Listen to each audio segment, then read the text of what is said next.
Hi, everyone. Good morning, everyone. I can see that the participants are joining in.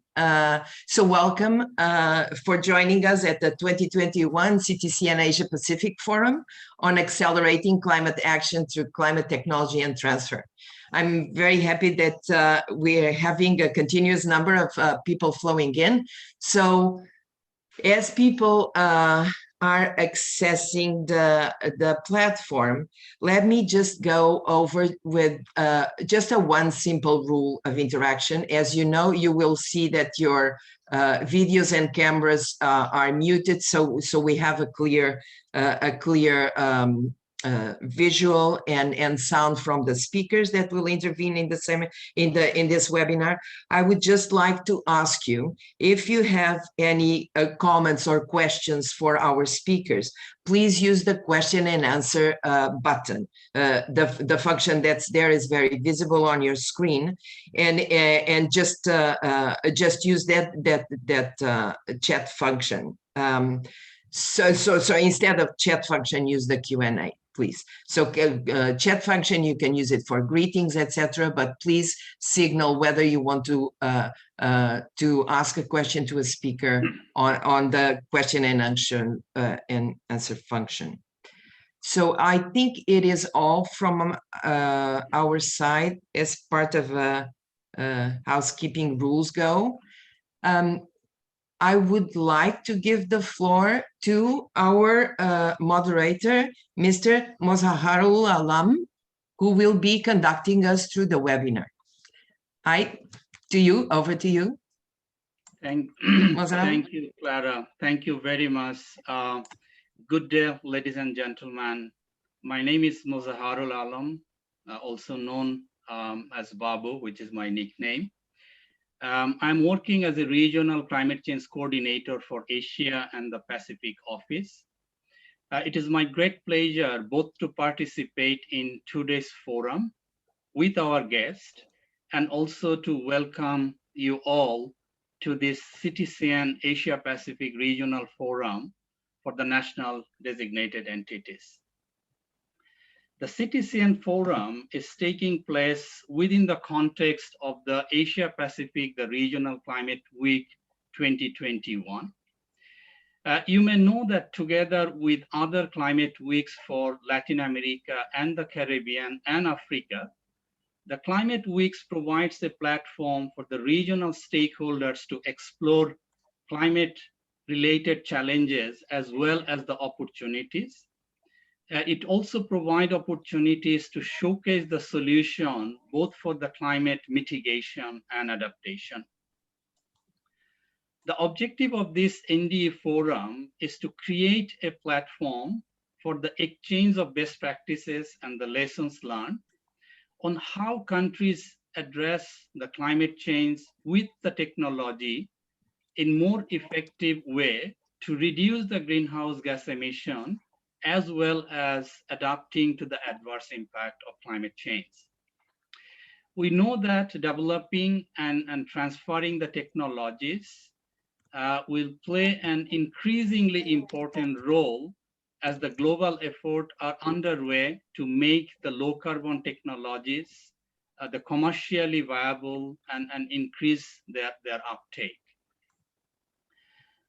So with that very brief introduction about the session, we have our opening session today, as well as we have the technical sessions.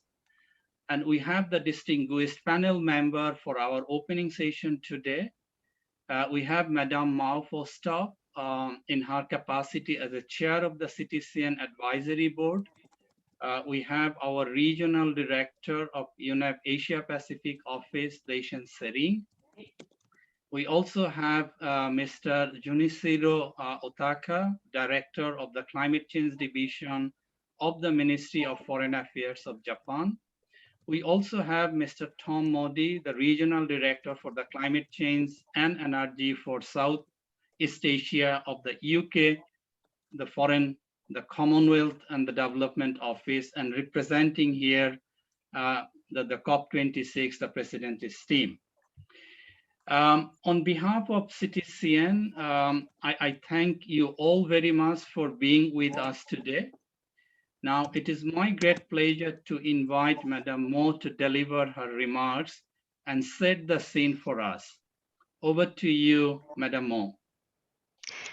Thank you very much, Musaharu, and good morning and good day, colleagues. My name is Moa Forstorp. I'm from the Ministry of Infrastructure in Sweden, and I am chair for the Climate Technology Center and Networks Advisory Board, together with Mr. Omedi Moses Jura from Kenya. And on behalf of the Climate Technology Center Network, I would like to welcome you to this Ctcn forum for Asia and the Pacific. And I would like to especially welcome the national designated entities joining us from across the Asia and Pacific region. As many of you know, the Ctcn, together with the Technology Executive Committee, is part of the UN Framework Convention on Climate Change, and together they form the technology mechanism. The Ctcn's mandate is to provide technology support to countries as they seek to fulfill their climate change and sustainable development goals. The center offers free technical assistance, capacity building, and knowledge sharing on a broad range of sectors. Everything from agriculture and forestry, circular economy, energy and industry, to transport and waste management. The Ctcn also supports the innovation efforts of young people and women through programs such as the Youth Climate Innovation Labs and the Gender Just Climate Solutions Program. To be able to deliver on so many areas of climate change work, the Ctcn mobilizes a global network of over 600 civil society, finance, private and public sector entities to deliver customized solutions at the request of countries. Many of these network members are based in Asia and the Pacific. As a result, we have collaborated in the Asia-Pacific region on over 105 technology projects. This work would not be possible, however, without the national designated entities from each country, selected as technology focal points by their governments. These entities, or NDEs as we call them, serve as the key coordinators of climate technology issues under the UNFCCC, evaluate technical assistance requests, and monitor their delivery and performance. To support the work of the NDEs, the Ctcn organizes regional forums for the national designated entities on an annual basis. This year, the Ctcn will structure its regional forums according to the 5 key themes of the key themes of the Paris Agreement technology framework, including innovation, implementation, enabling environment, collaboration and stakeholder engagement, and support. The Ctcn will also be sharing updates on issues to be discussed at the COP26 taking place in Glasgow regarding development and technology transfer towards the achievement of the Paris Agreement. And indeed, technology plays a crucial role in reaching our climate change ambitions. Recent high-level international meetings, such as the Leaders Summit on Climate that was convened in April, highlighted the importance of transformative technologies and national commitments. These are precisely the issues that national designated entities, the tech and Ctcn are collaborating on in order to ensure that countries can meet their Paris Agreement goals and build sustainable and thriving societies. And in conclusion, I encourage you to make use of the Ctcn's services, including making requests for technical assistance, joining the Ctcn network, and utilizing the world's largest online source of climate technology information at ctcn.org, as you participate in this global effort for transformative climate action. And with this, I wish you all the best for a fruitful event today. Thank you very much, and back to you, Mozaro. Thank you. Thank you very much, Mo, for mentioning about the mandate of the Ctcn, its area of the work, but also highlighted the large number of organizations supporting the delivery of the Ctcn work in the region as well as globally. Thank you also very much for highlighting the 5 key thematic areas of the work, and also inviting countries to make use of the technology network and center to address the need that the country has to address the climate change mitigation and adaptation. Thank you very much for highlighting those areas. Now, it is my pleasure to invite our Regional Director, Deshan Seri, for her opening remarks. Over to you, Deshan. Thank you very much, Babu. Ms. Moa Forstorp, Mr. Junichiro Otaka, Mr. Tom Modi, national designated entities, Your Excellencies, colleagues, ladies and gentlemen. It really is a pleasure for me to welcome you on behalf of the United Nations Environment Programme for joining us to this important Climate Technology Center and Networks Asia Pacific Forum on Accelerating Climate Action through Climate Technology Transfer at the Asia Pacific Climate Week 2021. The climate change emergency poses the single greatest threat to this region's economy, livelihood, and natural environment. Climate change will have significant socioeconomic and human rights impacts in our region, from threats to food security, energy production, built infrastructure to health, including from vector-borne diseases and to extreme weather events, as well as slow onset disasters. The challenge is clear. The development needs of the fastest growing economic region, the Asia and the Pacific, exerts increasing pressure on natural resources. We've seen rapid urbanization, unsustainable consumption and production, and increased demand for resources and services. Our economies are still reliant for the most part on fossil fuels for its energy needs, making it difficult to decouple the region's economic growth from fossil fuels. Overall, we need more ambitious and accelerated climate action. We require a whole of society approach. We need to engage all levels of government, the private sector, civil society, local communities. Our executive, Ms. Inga Anderson, highlighted during the roundtable sessions of Climate Weeks 2021 that a climate smart recovery could cut 25% of emissions we would otherwise see by 2030, and right investments can bring nature back to our communities. The Ctcn is the operational arm of the UNFCCC technology mechanism. It's guided by the technology framework of the Paris Agreement. It was adopted at the 24th meeting of the Conference of Parties and is jointly hosted by UNEP and UNIDO.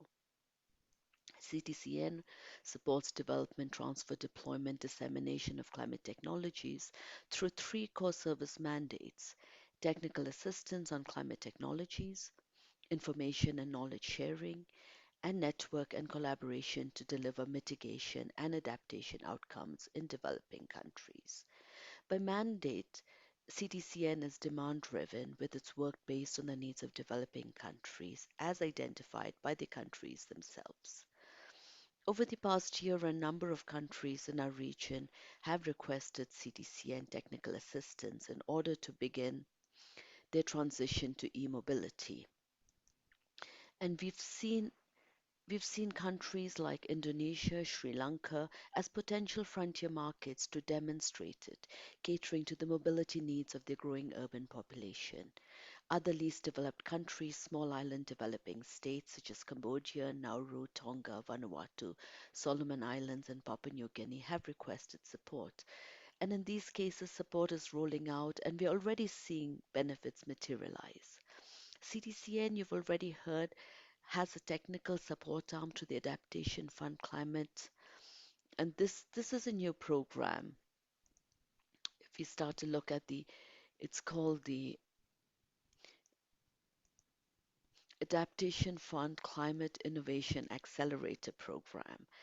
And this is administered by UNEP Ctcn together with UNDP. And the regional response to this program is already showing increasing demands, and this is technical assistance to implement innovative climate technologies and practices in water, in agriculture, early warning sectors.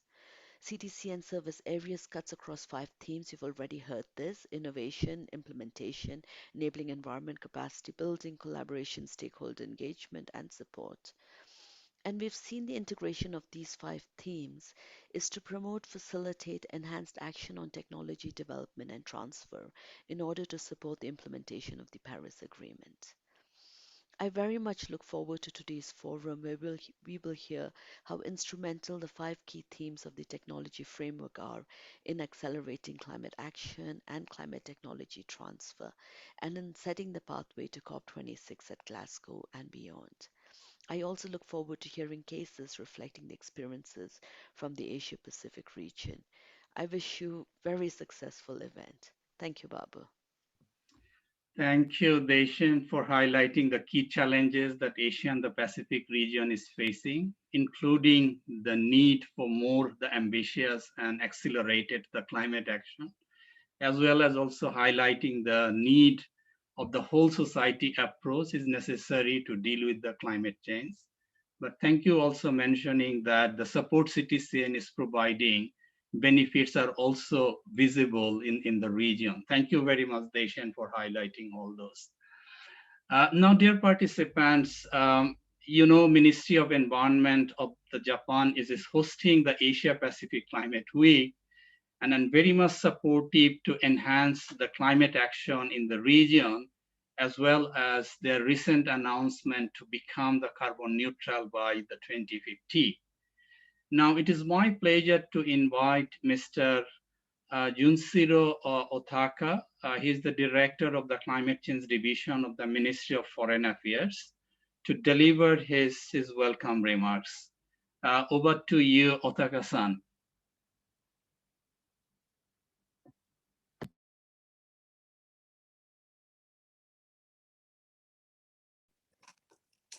Thank you, Mr. Mozaharu Alam and Ms. Moa Holstrom for organizing this important meeting. I would also like to express on behalf of Japan my appreciation for the important role that CTCN plays in the global effort to tackle climate change. The COVID-19 pandemic has had a significant impact on global issues. However, the solidarity within the international community for climate action is unwavering. The importance of climate actions remains unchanged even in the recovery from the COVID-19 pandemic. Rather, the question is how to make the recovery from COVID-19 and at the same time respond to the climate change. Those two issues are the two sides of the same coin. We need to be united to pursue such efforts as one of the most urgent issues on the Earth. In order to achieve net zero emissions by 2050 worldwide, it is necessary for each country to set an ambitious target and to take concrete actions to reduce greenhouse gas emissions. In this context, Japan announced at the Leaders' Summit on Climate that it will aim to reduce its greenhouse gas emissions by 46% in fiscal year 2030 from its fiscal year 2013 levels.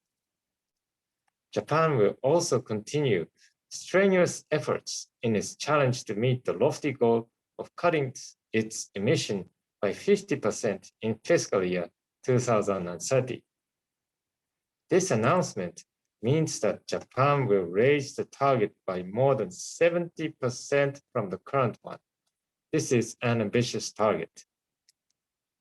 Though it will not certainly be an easy task, we will accelerate our deliberations towards identifying policies and measures for meeting these goals. In order to realize a decarbonized world, efforts by developed countries themselves would not be sufficient. We need to focus on the efforts of developing countries.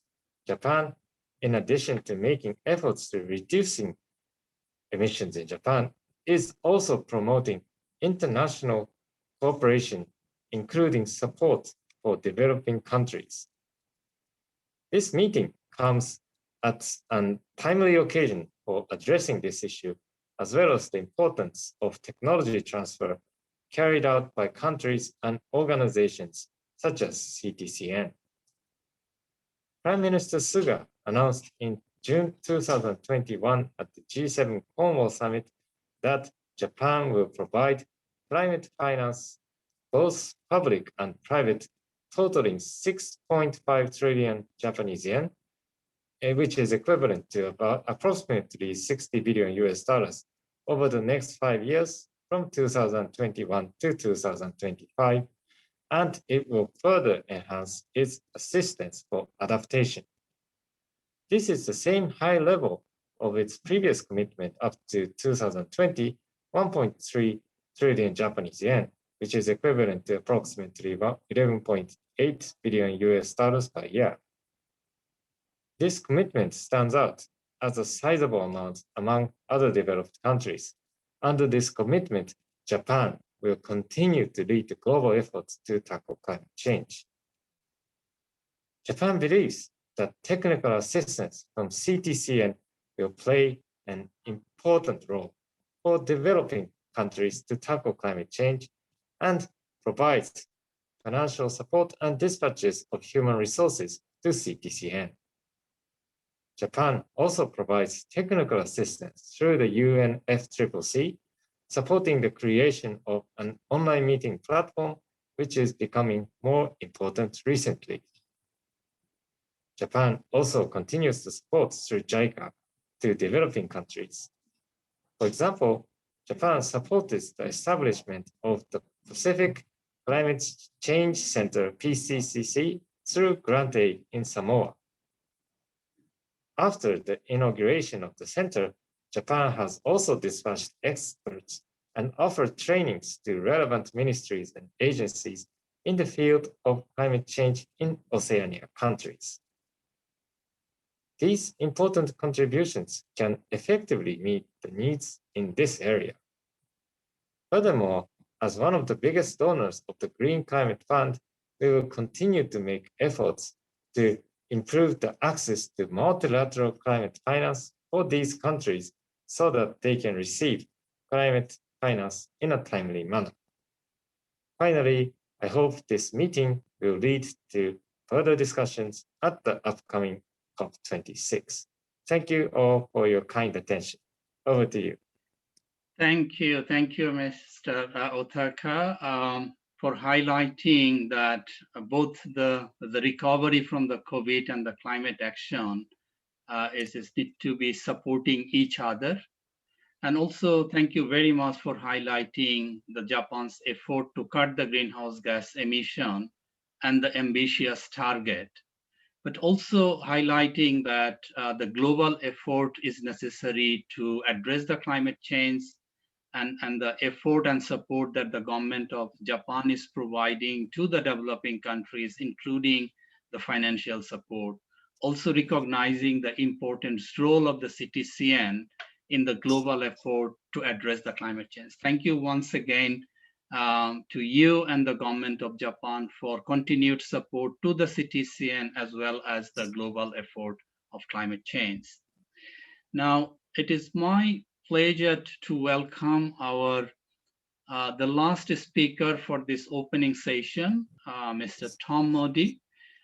Tom is the Regional Director of the Climate Change Energy for Southeast Asia at the UK Foreign Commonwealth and the Development Office.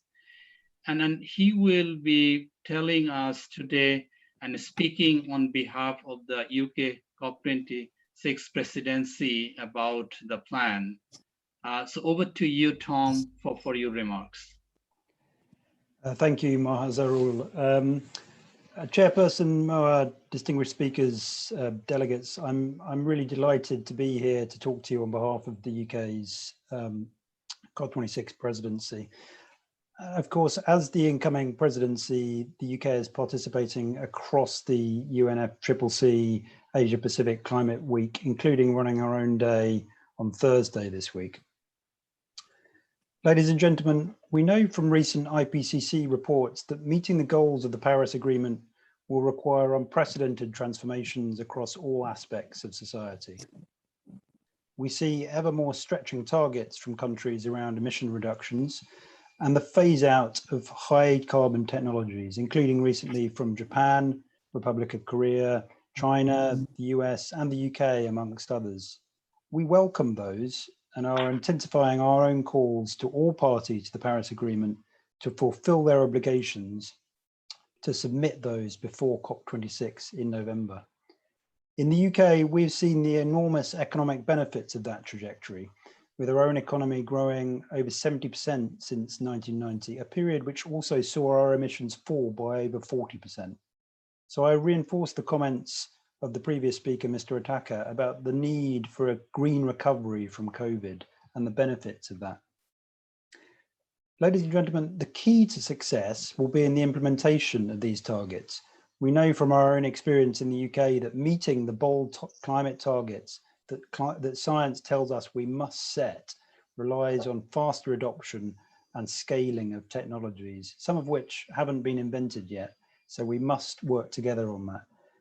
And we also know the vital role that research, technology, and transfer and bodies like the Climate Technology Centre and Network, Ctcn, need to play if we are to deliver on those commitments and limit global temperature rises to 1.5 degrees centigrade. The Ctcn's country-led technical assistance and capacity building offer are crucial to delivering on this agenda and ensuring support is tailored to the needs of developing countries. Across the Asia Pacific, the UK's COP26 presidency is working with our partners to support those needs. And I'm particularly pleased to look across the Ctcn's portfolio to see our major regional priorities of energy transition, nature and adaptation well supported. Projects like local grid integration of solar or renewable energy in Cambodia, climate smart agriculture in Indonesia, and climate resilient livestock farming in Mongolia. This year, the UK was pleased to announce a £1 million contribution to the Ctcn, and this contribution will help them to carry out critical work supporting core operations and program costs, including technical assistance, capacity building, and knowledge sharing activities. So we call on all other donors and partners to support the Ctcn's vital work and join us in this effort. The UK has been consistently a strong supporter of the development and transfer of technologies, and we have fundamentally woven technology through our COP presidency approach and our wider action. That is why we're working with governments, cities, businesses, development banks, investors, civil society, and technical experts to drive wider action. For example, the COP26 Energy Transition Council announced by our president last year. And we brought together donors in 7 countries in the Asia Pacific region, which are eager to receive coordinated and rapid support to improve access to clean power, as it overtakes coal as the cheapest and most secure form of energy in the region. And we're driving the development and transition to zero emission vehicle technologies globally, including by creating favorable market conditions and encouraging countries to move together to reduce costs and make transition faster for all. I'm formally kicking off the Mission Innovation 2.0 last month in advance of the G7 to increase investment and impact of R&D and demonstration for zero emission shipping, energy transition, and clean hydrogen. And the UK is the largest donor to the Clean Technology Fund and supports a number of programs which have technology transfer and development at their heart. With all that in mind, I want to emphasize the incoming presidency's determination to accelerate ambition as we work towards a really ambitious and inclusive COP26.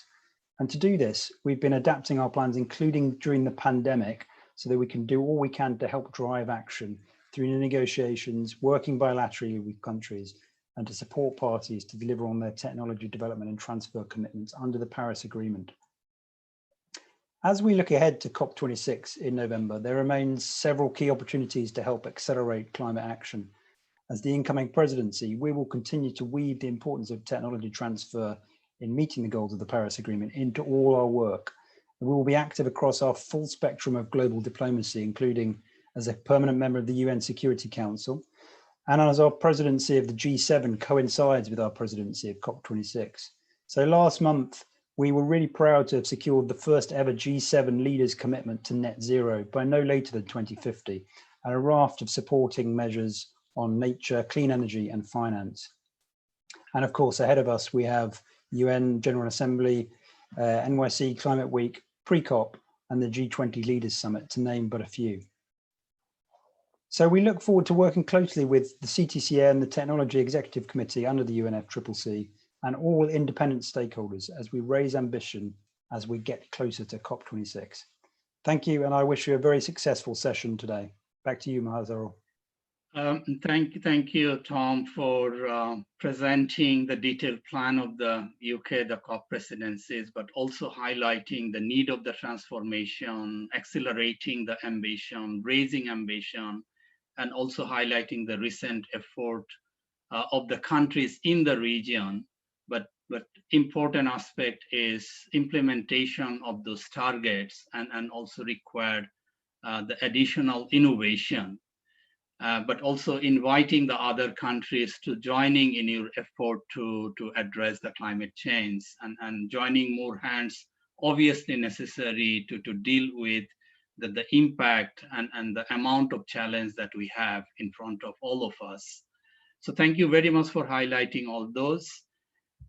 Dear participants, I'd like to thank once again our distinguished speaker, and this also bringing us all to the first session of our day, the NDE Forum, and that looks for the fostering the innovation and implementation to deliver the transformational impacts. So with that, I would like to thank all of you, and I will be moving to our first, the session where we'll be hearing more from the others, including the experiences. So dear participants, as you have heard that if you have any questions, please use the Q&A function of the platform that we are using, and then we'll be addressing those the moment we'll be moving to the Q&A session later on. And I'd like to also invite our distinguished speaker who deliver their remarks in the opening session. Please stay with us if your time permits. But we also understand that you may have other commitments and you need to join to other meetings. So please feel free to stay, or if you need to leave, feel free to leave. But thank you very much once again for your remarks. So with that, dear participants, let me move to the first session on the fostering innovation in the implementation to deliver the transformational impact. We have the number of speakers in this session, and I'd like to start with Ms. Wana, good friend of us, and thank you, Wana, for joining from the Secretariat. And then she will be sharing some reflection from the recently concluded the subsidiary body session that took place from May 31st to the 17th of June. And then my specific request to Wana to give us the discussion happen on the technologies issues and leading up to the COP26. So Wana, once again, welcome, and over to you.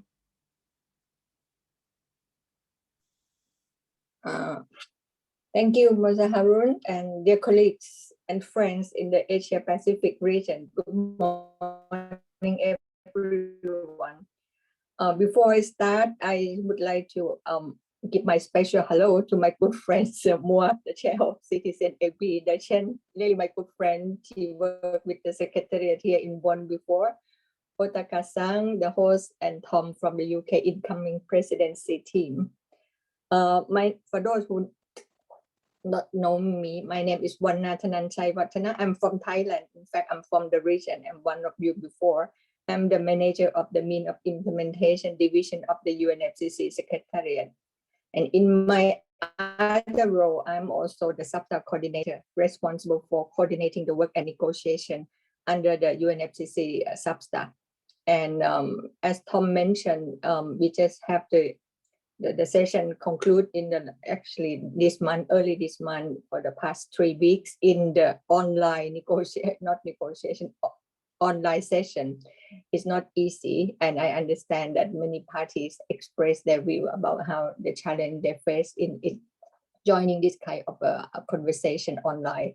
And at the outset, I would like to thank UNEP and UNIDO Ctcn team for inviting me to join this event and so that I can provide you with an overview of technology development transfer activity under the convention as it relates to fostering innovation and implementation to deliver transformational impact. As our opening speaker said earlier, it is no doubt that the current global health crisis had led us to the new perspective in approaching international and national policy making in many aspects, including climate change, the economic and social consequence of the pandemic, understandably forced government to reassess their priority to protect their life and livelihood of their people. So before COVID-19, we know that meeting that 1.5-degree goal to avoid the worst consequence of climate change required transformation at the rapid scale and speed. And the business as usual was already not an option. So to avoid the worst impact of climate change, we urgently need more ambition with respect to mitigation and adaptation. And technology has been highlighted by many parties in the negotiation, that technology would have an important role to play in this aspect. And that is the focus of our topic today. NDC, as mentioned by many others, are at the heart of the Paris Agreement and the achievement of those long-term goals. So in the synthesis report of NDC submitted to the Secretariat so far by the end of December, it is indicated that the nations are still far behind the Paris Agreement goal and target. We have a lot more work to do.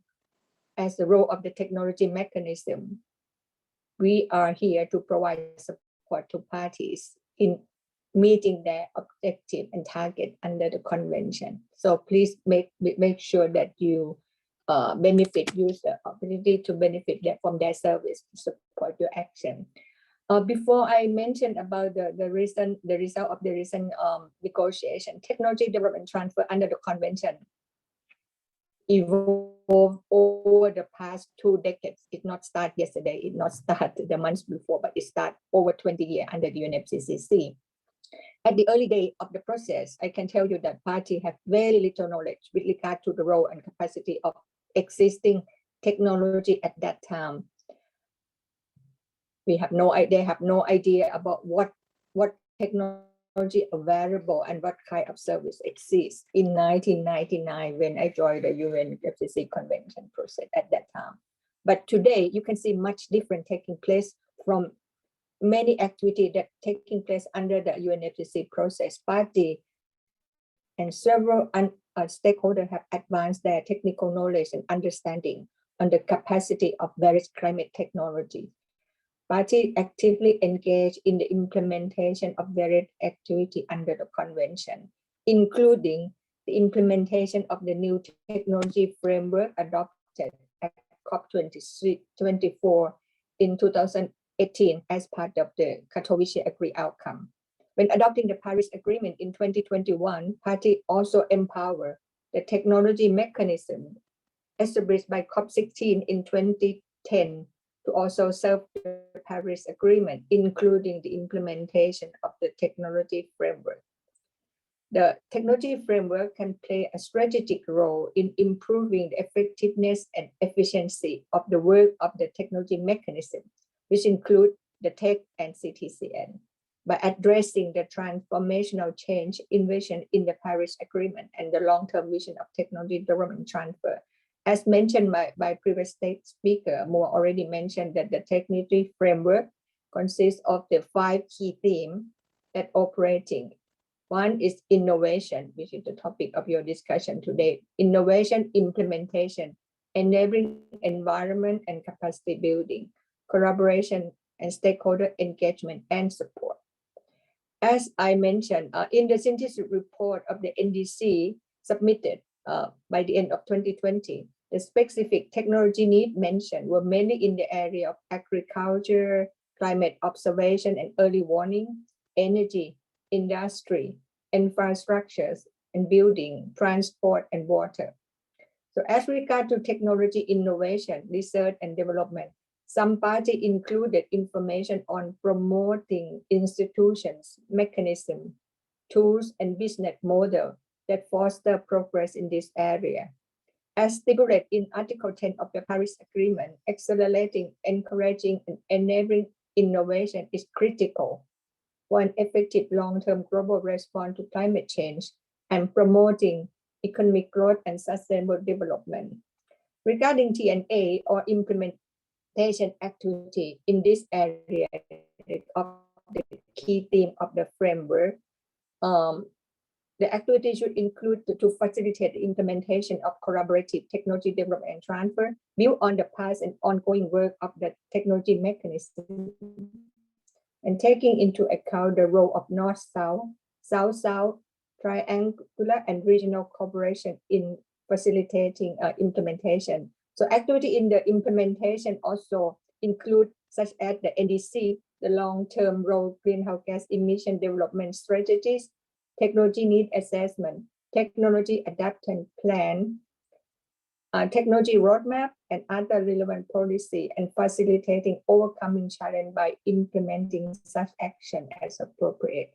So in implementing their mandate activity, the TEC and Ctcn collaborate actively with the partner organization, the network member, NDEs, and also observe, including the JEF and GCF. So due to the COVID-19 pandemic, as you know, COP26 and SB session have been postponed to 2021. The SB session were convened recently, early this month, in a virtual format. Parties engaged in constructively in the informal world, and progress have been captured in informal note. This informal note was mentioned that they have no status, but because many parties expressed their view that they don't feel confident or comfortable to make decisions in the online session. So all work, the outcome of all work remain as an informal status. So the virtual meeting may not be our favorite format, but it is the only choice at the moment. So at least they allow us to stay connected across the ocean. So at COP26, there will be several technology agenda items where progress will need to be made, including, I could give you some example of the item that you're going to negotiate in Glasgow, including the outcome of the review of the effective of the operation of the Ctcn. And this requires a concrete outcome because it was connecting with the decision of the COP to renew its agreement with UNEP to host the Ctcn for a further 4 years. So this is very important also. And also the decision on the reconstitution of the Ctcn advisory board would need to be decided upon in Glasgow as well. So this, and also the decision on the linkage between technology mechanism and financial mechanism. This is also one of the key areas that need to take place. The decision on the joint annual report of the TEC and Ctcn, the report present for 2020 and 2021 will need to be considered, and party will give further guidance to both TEC and Ctcn. So this is example of the agenda item that need to take place in Glasgow. So I do hope that the dialogue that's going to take place or taking place right now at the Asia Pacific Climate Week will allow us all to continue to interact and use this opportunity to share experience and lesson learned in undertaking your various actions on the ground. In concluding, I would like to thank UNEP and Ctcn once again for leading the organization of this event, and to thank all your participation fully. I go through all the list and I see many familiar names there. So very happy to see you joining at this meeting, although it is very early in Bonn, 6 a.m. that I hardly to accept any invitation for me to join in the very early morning session. But I'm familiar myself in the last session of the SP session. So with that statement, I thank you very much. Over to you, Mr. Haru. Thank you. Thank you, Kunwana, for telling us that the technology discussion under the convention is basically the journey started about 20 years ago. So this is not completely the new discussion, but also thank you very much for providing update on the technology, the negotiation, and the agenda during the COP26, the discussion. Thank you once again. Dear participants, colleagues, friends, I have also seen the name as Wana mentioned, and happy seeing many familiars name that in this meeting. So as we all have heard that in the technology, the mechanism, the thematic, the areas which we have already heard several times. So what we are going to start our discussion now, we'll be covering all 5 areas: innovation, implementation, enabling environment, and capacity building, the collaboration and the stakeholder engagement, as well as the support. But in our the session that we are in right now, we'll be covering the innovation and the implementation. And we have the 6 speakers in our session, and I'm also mindful about the time. So with that, my request to each presenter will be taking 5 to maximum 7 minutes to share the presentation or the intervention during the session. That will create a bit of a room for us to respond any questions or the comments coming from our participants. So with that, I would like to invite Dr. Stephen Menas, who is the chair of the Technology Executive Committee. As you have already heard from other speakers, that the Technology Executive Committee is an important body under the Framework Convention on Climate Change and acting as a policy arm, looking at the key technology, the policy issues. So with that, it's my pleasure to invite Stefan. The floor is for you. Well, thank you very much. And just as I share my screen, thank you to the organizers for the invitation. It's a pleasure to be participating in this Ctcn Asia Pacific Forum. So the topic we've been asked to talk about is innovation in implementation. And the TEC has recently been working on exactly this topic.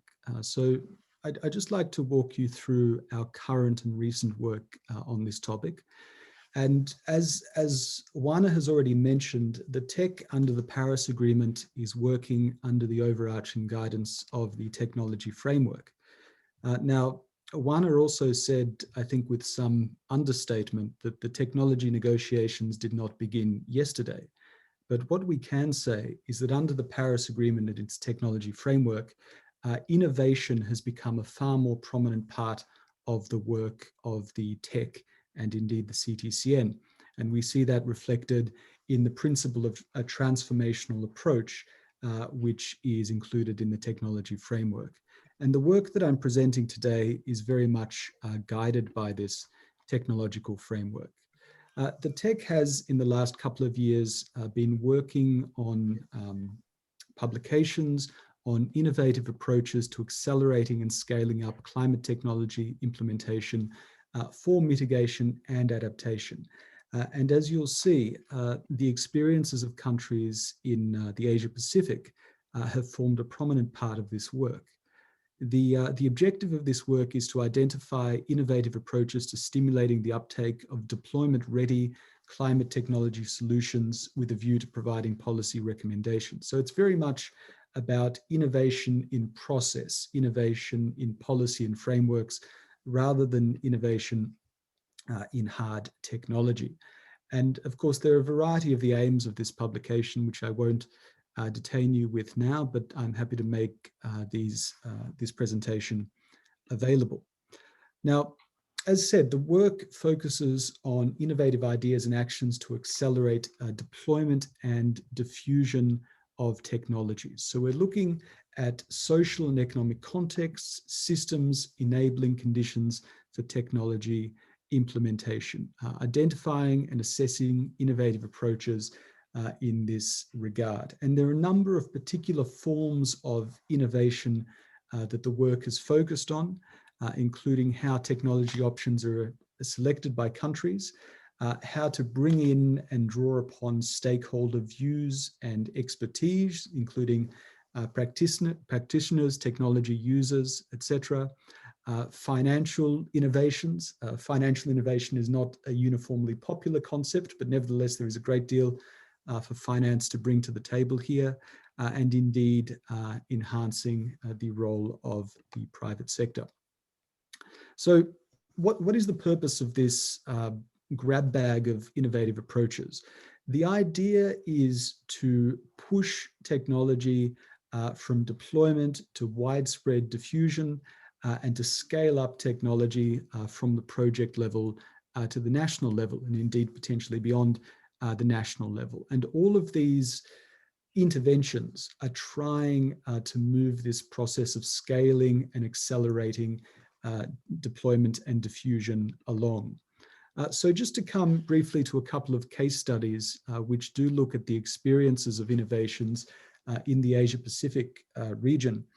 The case study of empowering farmers through innovation, through information in Bangladesh is all about involving stakeholders, particularly in this case farmers, and helping them, giving them the tools to succeed and also the knowledge to succeed.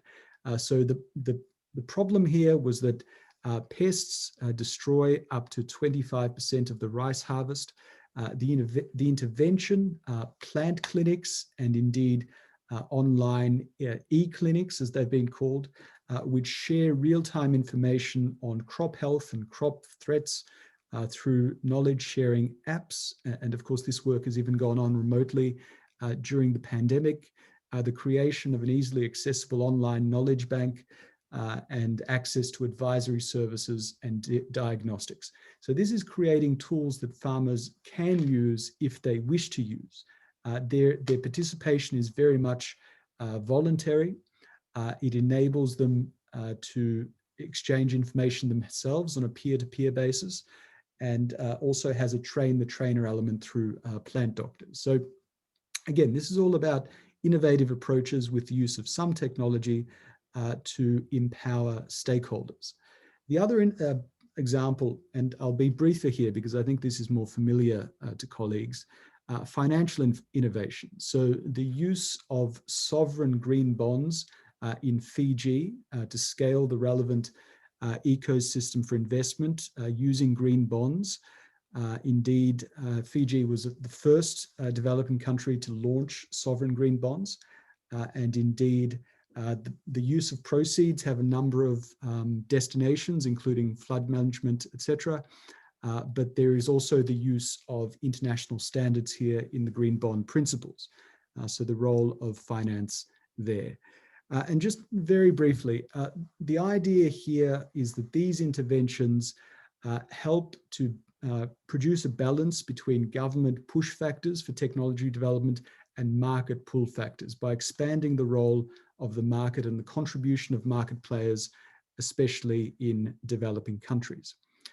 So obviously stakeholder engagement is key, major role for public-private collaboration here, and others which I won't go into detail with. So the TEC is currently in the process of finalizing this policy brief with a view to providing recommendations to the parties. So thank you very much for your attention, and I look forward to the remaining discussion. Thank you. Thank you, Dr. Menas, for mentioning about the innovation which became very prominent in the recent years in the negotiation, though the journey started long ago, but also highlighting the innovation in the process, which is also very important. And thank you also for sharing the country experiences from this region. So with that, I would like to now move to our next speaker and talking about also under the umbrella of innovation. We have Mr. Do-Yoon Kim from the Ministry of Science and Information and Communication Technologies. So over to you, Mr. Do-Yoon, to share the experiences from Korea and the support that you are providing to other countries. So over to you, Do-Yoon. Thank you, Musa Warlan. Before I start, please let me allow some time to share my screen. Okay. So good morning and good afternoon. Okay. Good morning, good afternoon. My name is Do-Yoon Kim, and I'm Deputy Director at the Climate Change R&D team at the Ministry of Science and ICT of Republic of Korea. First of all, thank you for the opportunity to present one of Korea's strategy on carbon neutralization. This is a pan-ministerial strategy initiated by the Ministry of Science and ICT to lead towards achieving the 2050 carbon neutrality in Korea through climate technology. I am presenting in the following orders. As the climate crisis, such as surging number of weather disasters, is becoming a reality, the global community is transitioning its goal to carbon neutrality by 2050 for a stronger response. In line with such approach of the global world, the South Korean government announced its 2050 carbon neutrality strategy in December 2020. South Korea has had higher concentration of coal power generation compared to other developed countries in the past, and due to its energy-intensive industrial structure, and achieving the 2050 carbon neutrality may be a more challenging task. Moreover, while it has built up the technology and industrial capacity through continuous R&D investment and dissemination policy, there is a need to strengthen its innovation, not only the R&D investment, but also an innovative ecosystem which allows the commercialization of technology and leads to the creation of new industries. With these backdrops, this strategy was made with the vision to lead South Korea's 2050 carbon neutrality through technology innovation. This strategy consists of 5 detailed implementation plans, which is focused on strengthening support throughout the entire life cycle, from core technology development to innovative ecosystem creation in close collaboration among ministries. I will explain each detailed implementation plans in the next slide. The first implementation plan is to strategically secure the 10 core technologies for carbon neutral technology innovation.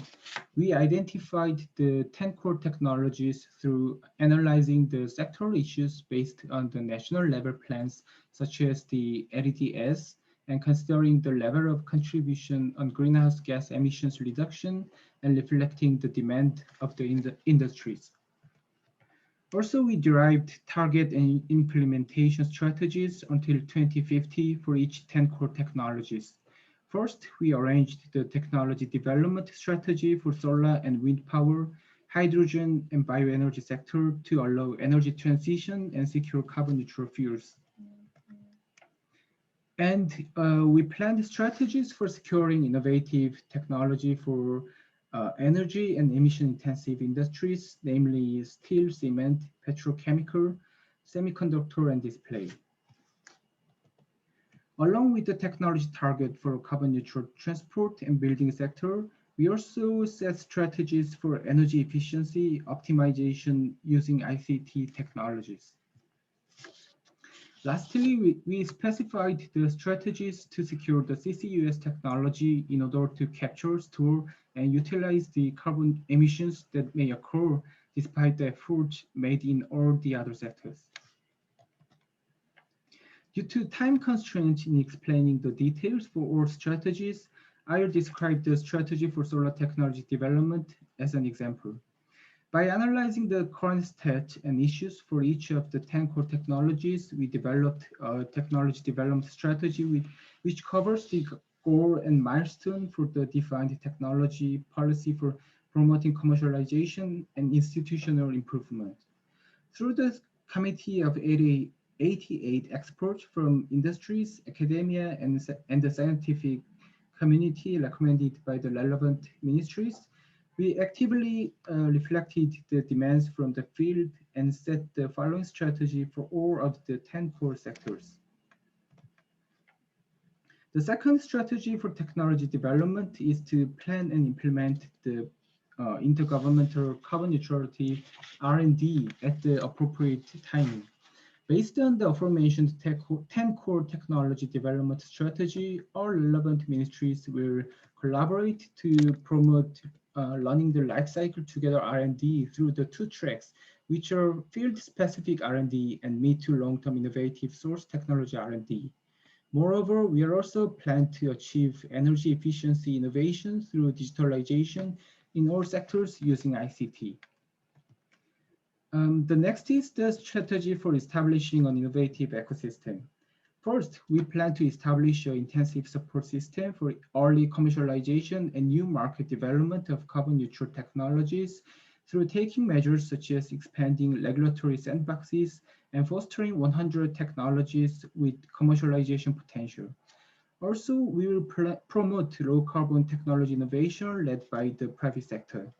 We will also strengthen institutional support, such as building a roadmap to incentivize commercialization and prepare measures to promote private investment, including tax credits for carbon neutral R&D. Last part is reinforcing the research capacity and foundation for continuous innovation in technology. First is to foster innovative talent the field requires and to promote carbon neutral culture through various education programs and exhibitions. In addition, we plan to diversify our carbon neutral collaborative activities with the global community and promote the overseas diffusion of carbon neutral technologies. After the MSIT was nominated as the NDE in 2015, we have engaged in various activities, including the collaboration with the Ctcn with the support of the GTC. And we are now working together with the Ctcn and UNEP to open the partnership and liaison office of the Ctcn in the Republic of Korea and plan to enhance providing technical assistance to 2 developing countries. Furthermore, a new law which is promotion mechanism for the development of climate technology will be enacted at the end of this year. We are planning to designate an organization to support the systematic international cooperation on climate technology.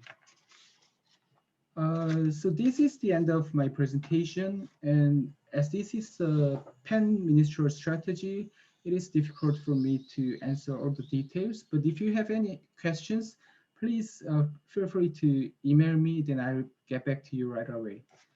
Thank you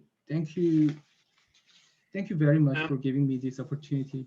Thank you. Thank you, Mr. Kim, for presenting the Korean experiences in developing the new strategy of the technology innovation for the carbon neutralization, but also providing the details about the 5 strategies that you have also presented with the details. But thank you also mentioning at the end enhancing the collaboration and making the collaboration between the Korean government and the Ctcn more stronger in incoming days to support the countries in the region. Thank you very much for joining and then talking about this, the Korean experiences. Thank you once again.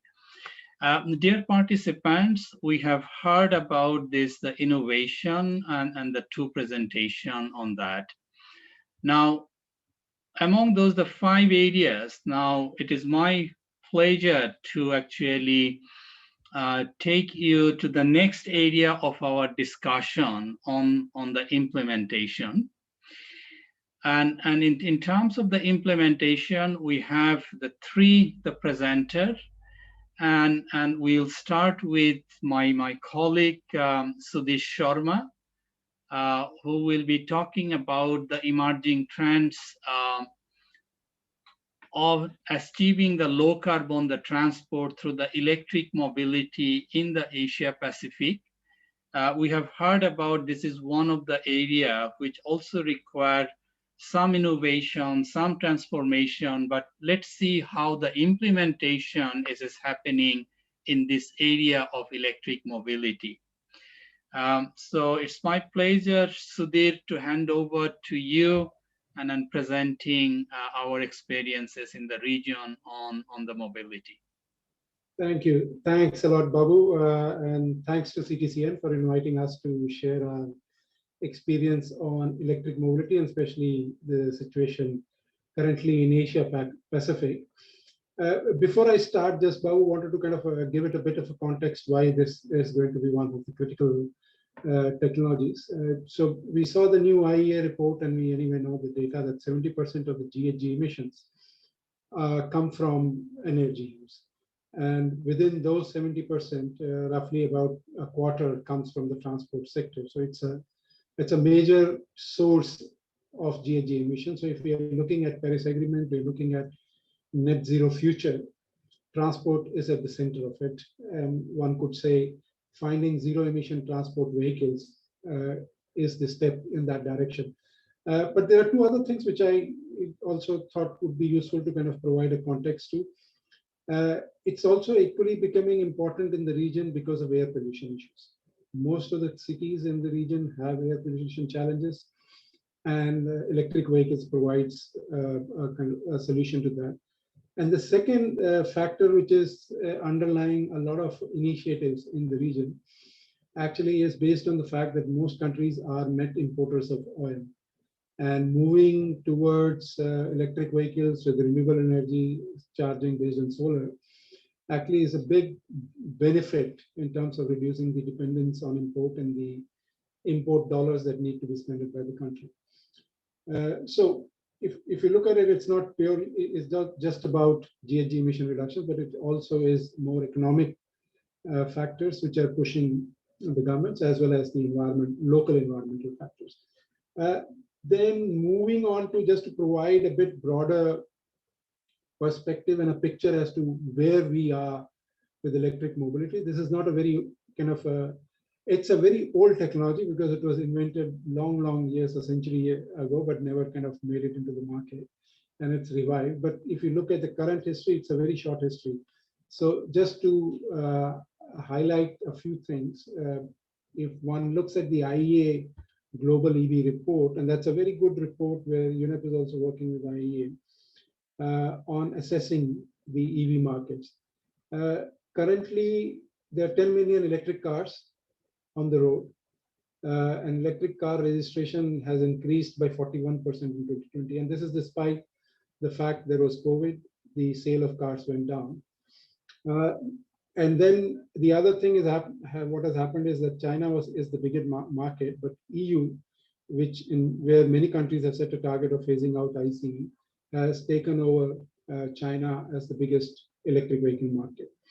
Now, when we talk about electric vehicles, we basically think of four-wheelers, basically cars. But if you look at electric buses and truck registration, those also have expanded significantly. Buses have reached a number of about 600,000, and heavy trucks, long-distance trucks have gone up to about 31,000. So there is, this expansion is not limited to just cars. But the biggest area where you see actually the expansion is two-wheelers. So 20% of the current market, especially in our region in Africa, where two-wheeler is a big component of the transport sector, are actually moving into electric vehicles.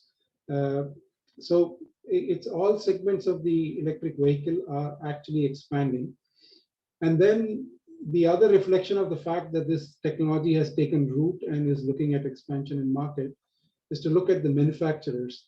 So if you look at the world's top 20 vehicle manufacturers, representing about 90% of the production, 18 have already all of them have electric vehicle models, and 18 of them have already announced plans to expand in terms of coming up with new models and scaling up the total amount of production. So that again is another indicator that how this technology actually is significantly gaining a foothold in the transport sector. Then moving on to the fact to quantify actually the whole market, just the car purchase in 2020 represented $120 billion of private investment. The governments have also been supporting this. Government spent about $14 billion to support the electric car sales. But then if you look at this number, it's not, one, it is less than 10%. So the myth that you need a lot of actual financial support to make the transformation is not very accurate, though it is still a significant number. But then again, a large part of this investment that the governments are making are actually towards creating the charging infrastructure. So it's not so much as in terms of supporting directly the purchase of vehicles, but is largely facilitating the infrastructure that creates a demand for these vehicles. Now, the other key factor which comes up, and that's interesting to look at, is the cost of the vehicles. And if, as you know, most of the cost of the vehicle is primarily because of the batteries. Over the last 10 years, the battery costs have gone down significantly, and currently it is 10% of what it used to cost per unit of energy in 2011. And this is going to further reduce. The energy densities have started increasing, which means vehicles can have battery of the same size with a much larger mileage, addressing another of the challenge, which is related to the anxiety of being able to recharge and travel long distances. So if you look at that particular factor in the dynamics, that factor actually is moving the cars, electric vehicles, increasingly towards a very competitive option to ICEs. Even currently, if you look at the total cost of ownership of electric vehicles, actually it is competitive with ICEs. And going forward, one would see actually the total cost of ownership, which is basically the purchase cost and the cost of operating, because the cost of operating electric vehicles is very low compared to the ICEs. This will further decrease. I mean, there are also predictions that by 2025, in certain markets, one might achieve parity in this regard. So the picture that comes out is that this is a market which has taken hold. There's a lot of investment going in expanding the market. There's a lot of investment going in creating, in R&D as well, in creating and reducing the cost of the vehicle. So the outlook is pretty positive. IEA has done some projections in their analysis, and they foresee that by 2030, 145 million vehicles will be on the road. If no other new policies are taken up by the government, if one looks at the current policies which are being implemented. And this would mean 7% of the total stock. Now, when I say stock, it doesn't mean the new sales in that year. The new sales would be somewhere around 25 to 30%. This is the total stock of vehicles existing at that point in time. Plus, IEA projects that if some more aggressive policies to increase NDEs is taken by the government in meeting its climate change commitments, this percentage could easily go up to 12% of the total vehicle fleet. So that's a very optimistic scenario, and also shows the fast pace at which this technology is coming in. Now, in Asia Pacific, also there has been a lot of focus on this technology across the region. There's not one country which is focusing on it. Almost all the countries have realized both the value in addressing the environmental issues, but also the economic opportunity which exists. I would like to begin with Japan, which has basically announced an intention to stop new sales of ICE vehicles by mid-2030s. And this is to be in line with its 2050 goal.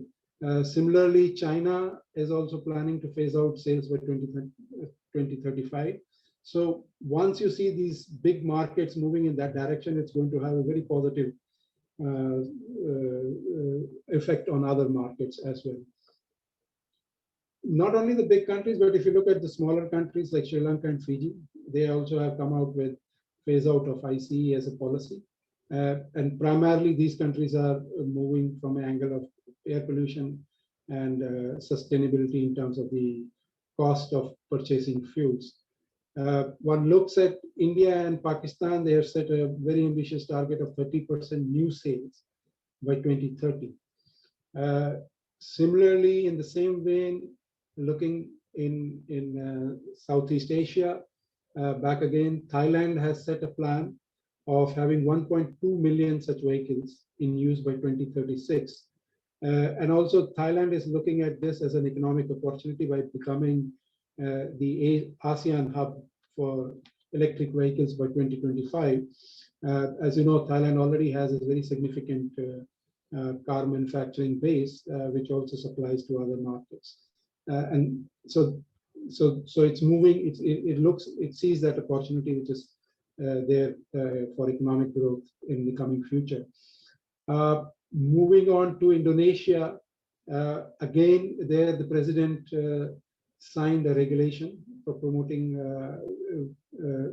a directive, which basically announced that they would be moving towards electric vehicles with a significant target. There is a regulation in place to promote these vehicles. And again, if you look at Indonesia, it is also looking at that opportunity to move towards becoming an electric vehicle hub in ASEAN. So in a way, and also just want to highlight the fact that Indonesia also adopted a target of 20% of total domestic vehicle sales by 2025. So which is even more ambitious than what we see for Pakistan and India. So if you look at this picture, and similarly, Nepal has been working on from an aspect of the fuel because it imports most of its fuel. And I'll just kind of wrap up soon in 2 minutes. And Bangladesh also. So in a way, if you look, all the governments are moving in that direction. So just wanted to highlight two aspects in this aspect. In that line, UNEP is carrying out a global program which is financed by JEF, which is being implemented in 27 countries across the world in partnership with IEA, ADB, European Bank for Reconstruction, and International Energy Agency, which I already mentioned. And the whole objective of this program is to actually create, learn from the best practices, develop model regulations, come out with business models and financing models, which can then be disseminated across to countries. And also the project would bring together the private sector, the government, and the research organizations to provide the necessary know-how in how to scale up the adoption of electric vehicles. Similarly, UNEP is also with EU funding implementing a solutions program, which will be more on the investment side. And there are about 7 to 8 countries which will be working on this program.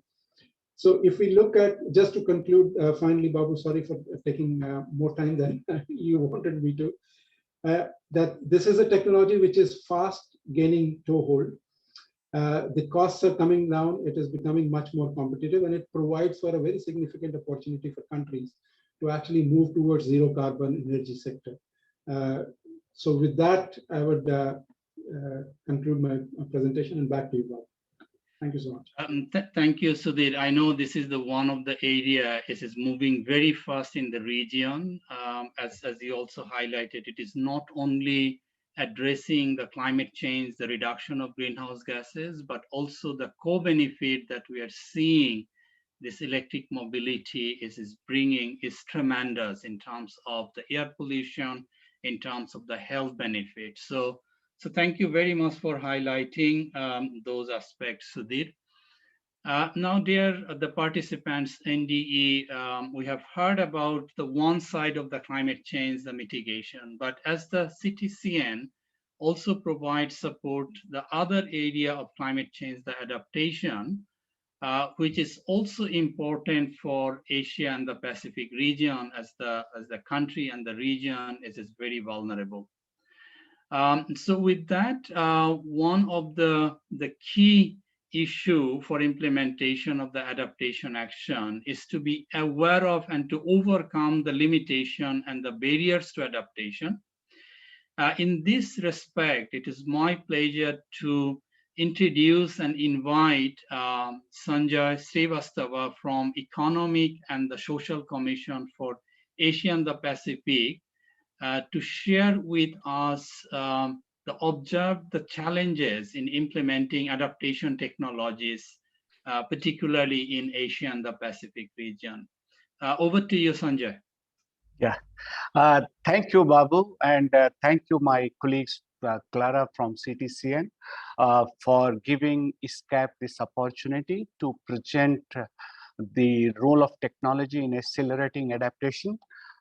So let me come back to my presentation in a while. Just a second. I think let me.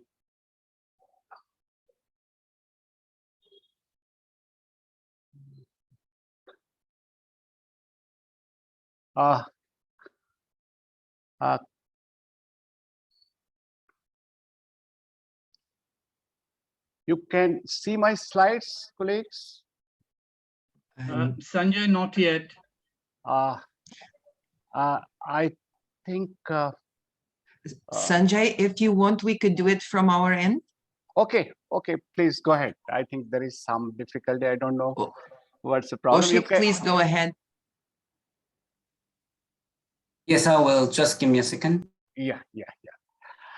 So I would like to start my presentation with 4 key messages: the adaptation challenges and how technology accelerate this adaptation, the acceleration, the role of the technology. So if I have my first slides,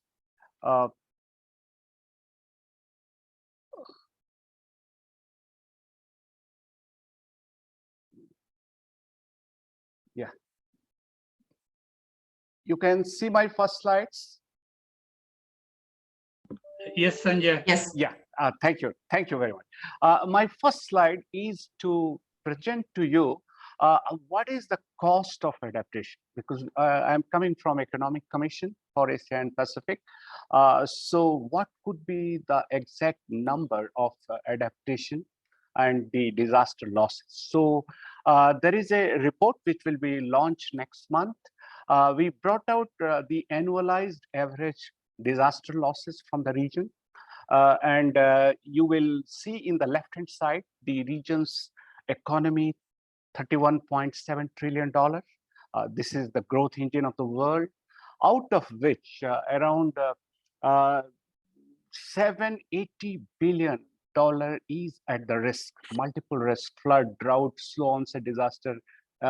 You name a wide spectrum of the landscape of the disaster risk. So if you look at from the climate scenario perspective of 8.5 scenario, the losses are going to be $1.3 trillion, almost double, which will be 4.2% of Asia Pacific GDP. So these such losses are not going to be sustainable for the future. But then this is one side of the story. The story is how to minimize these losses. What could be done to bring these losses substantially down? And we did a lot of modeling exercise on the adaptation costs. There are many reports. We did it a little differently, and it was around $269 billion is the cost of adaptation, which is less than 1% of the region's GDP. So if you look at the benefit cost ratio, how much is to spend for adaptation, 5:1 benefit cost ratio. But what is important point that I would like to bring to your attention, these adaptation is not uniform. The cost is not uniform. Adaptation interventions are not uniform. These are all depends on where the risk lies. For example, if you see the right-hand side, this radar diagram, if I come to Southeast Asia, the one which is slightly yellow side, in Southeast Asia, which is the adaptation intervention which has the highest benefit cost ratio? So it's mangroves, then coming to the making new infrastructure more resilient, improve dry land, strengthening early warning system, making water. So in different regions, there are different adaptation measures which are most cost effective or which brings more benefit.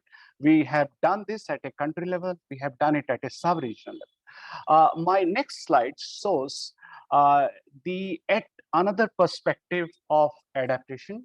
That is, how will we accelerate, having known the cost, having known the benefits, and having also seen the benefits are, the location specific, which are, which are risk informed.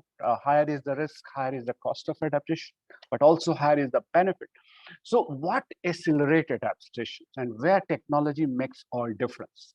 So what makes this, the acceleration of adaptation possible is making sure that the country, the policymakers, the finance ministers and planning minister of the government should recognize much more emphatically with all evidences the integration of economic, social, and environmental concerns. We had in the past, we were not having such kind of analytical capability to bring to look at the adaptation from all three perspectives of sustainable development goals. In today's context, thanks to our colleagues in the previous presentation highlighted some of the key interventions, innovations. One, I would like to shed light on data science, because this connects economic, social, and environmental concerns together and somehow inspire policymakers or finance minister to spend more money or allocate more budget for many of the adaptation actions. One which I would like to specifically highlight to our colleagues is there are a lot of policy dilemma on green and gray infrastructure, including the nature-based solutions, where to put, what will be the benefit, what will be the effective, where exactly it has to be located.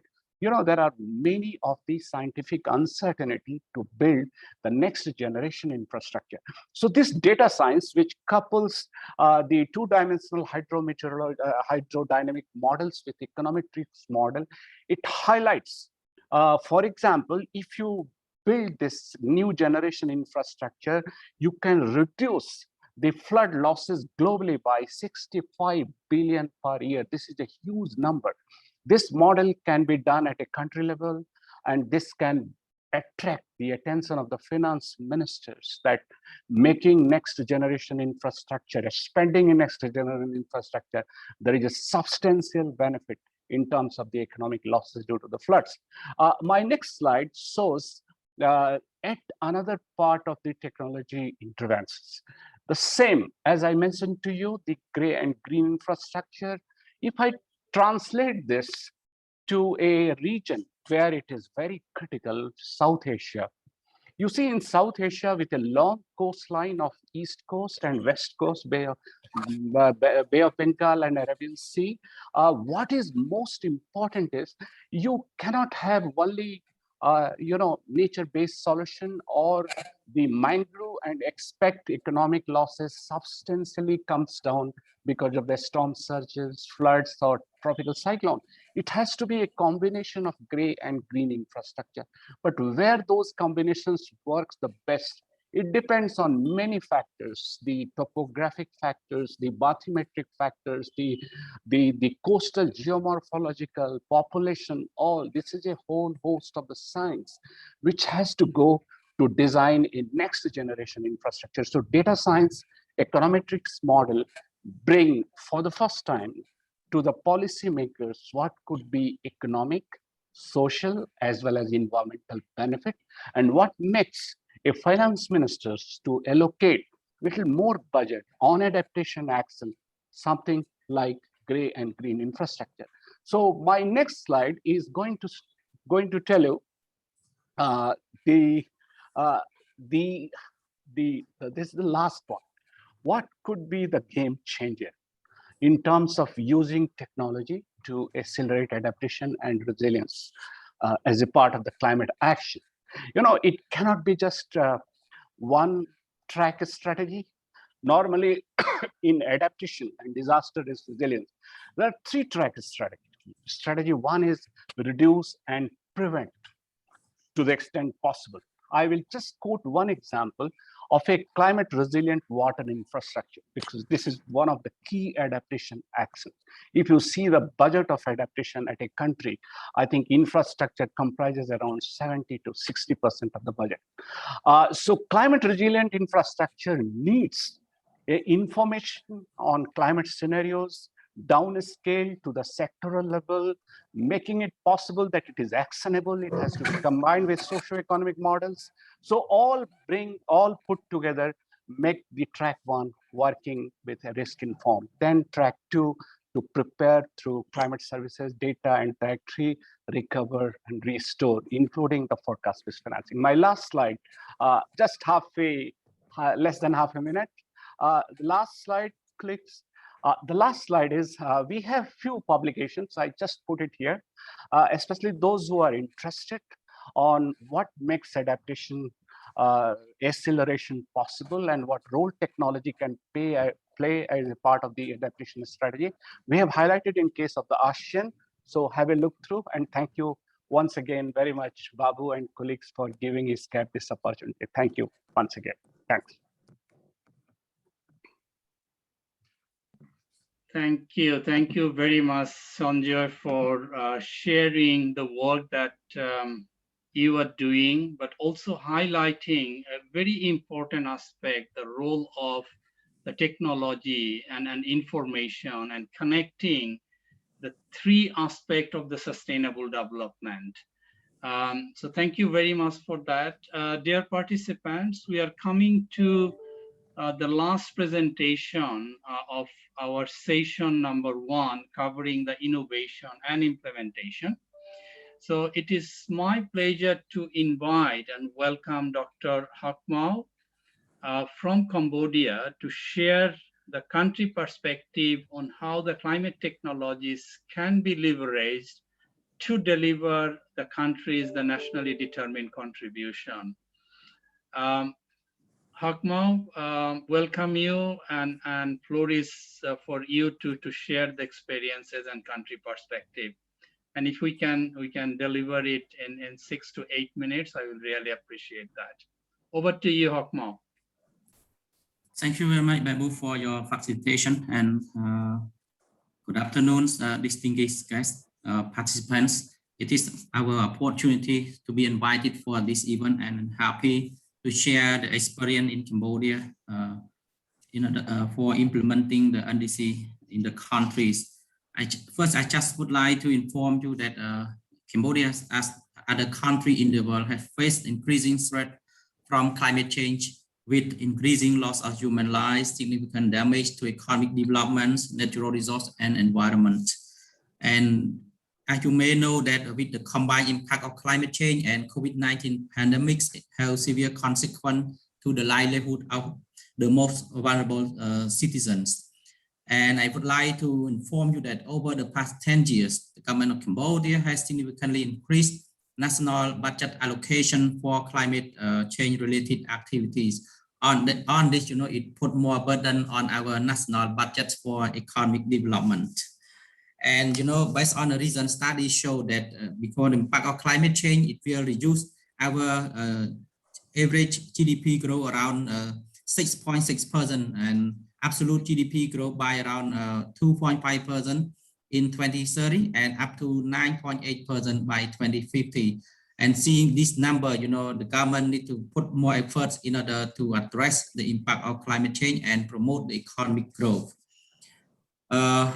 I wish also to inform you that Cambodia has made a remarkable progress in terms of climate change policies development.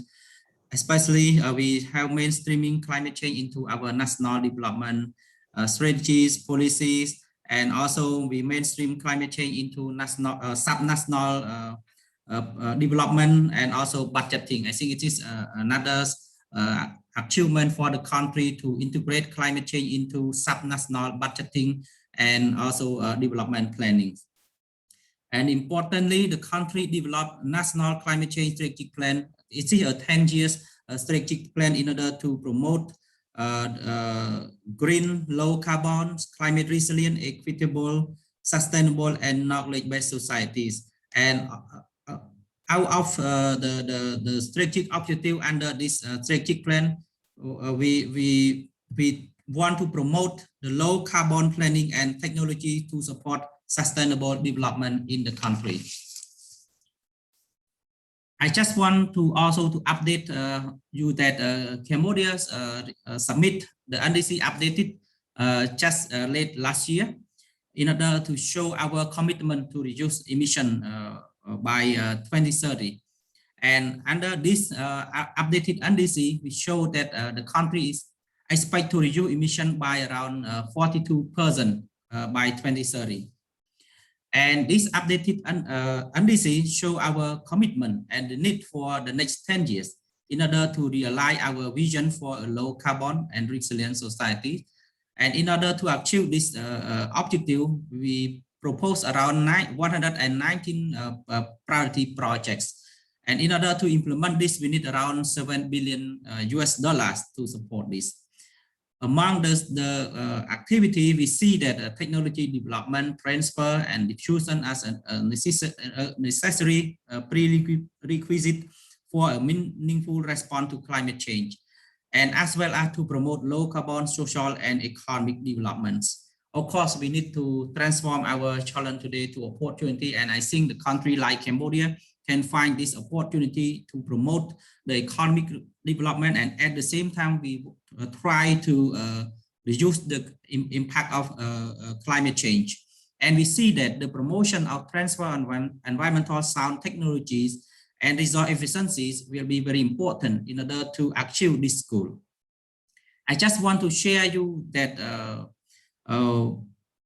with the cooperation and support from Ctcn, we have achieved and we implement a few projects. One of the projects called the application of the gravity-driven membrane technology for supplying sustainable drinking water to rural communities. And this is implemented by the Gangju Institute of Science and Technology of Korea. And I think this project is really go in line with our national our NDC update. And based on this the achievement or successful implementation of this project, we will try to expand more and more in order to support the implementation of our NDC. And we also recently be developing a proposal, and I think we have continuously discussed with representative of Ctcn like Clara here and Hosik here. We also developing a proposal for called a climate risk assessment for subnational adaptation and establishment of local climate information system for climate change adaptation. And we hope that we will soon finish this proposal and get approved. We also get another opportunity from Green Climate Funds. We get the support for the implementation of promoting green mobility through electric motorcycles. And this is implemented by a Global Green Growth Institute, and we expect to finish soon. We also get another support called a Technology Unit Assessment and Action Plan for the support of climate-friendly technology implementation in Cambodia Special Economic Zone. This project is implemented by UNIDOS, and also this project supported by GCF. You know, this is just a kind of example that we have get support with a cooperation from Ctcn, and this is what we are implementing in order to support our NDCs. And we see that it is critical that the country need to find the best available technologies in order to promote and enhance the implementation of our NDC. And I think we may need more support and cooperation from different partners. Especially we need to see the transfer of advanced technology from developed countries to the developing countries in order to address the impact of climate change. Beyond that, I think we see another challenge so far, and that we see that we can acknowledge that the transfer of technology play even more important, especially in the context of the COVID pandemic. So far, you can see that unequal access to technology between developed countries and developing countries, increasing impact of COVID and cause a lot of damage to economic development, environment, and others. At the same time, I also would like to inform the participant that Cambodia right now preparing a long-term strategy for carbon neutrality, and we expect to submit to the UNFCCC before COP26 in Glasgow in November. And the overall framework of this strategy is to develop a roadmap for Cambodia in order to provide a long-term vision for low carbon development in the countries. And we also consider that the strategy can promote and enhance an inclusive and green post-COVID-19 recovery.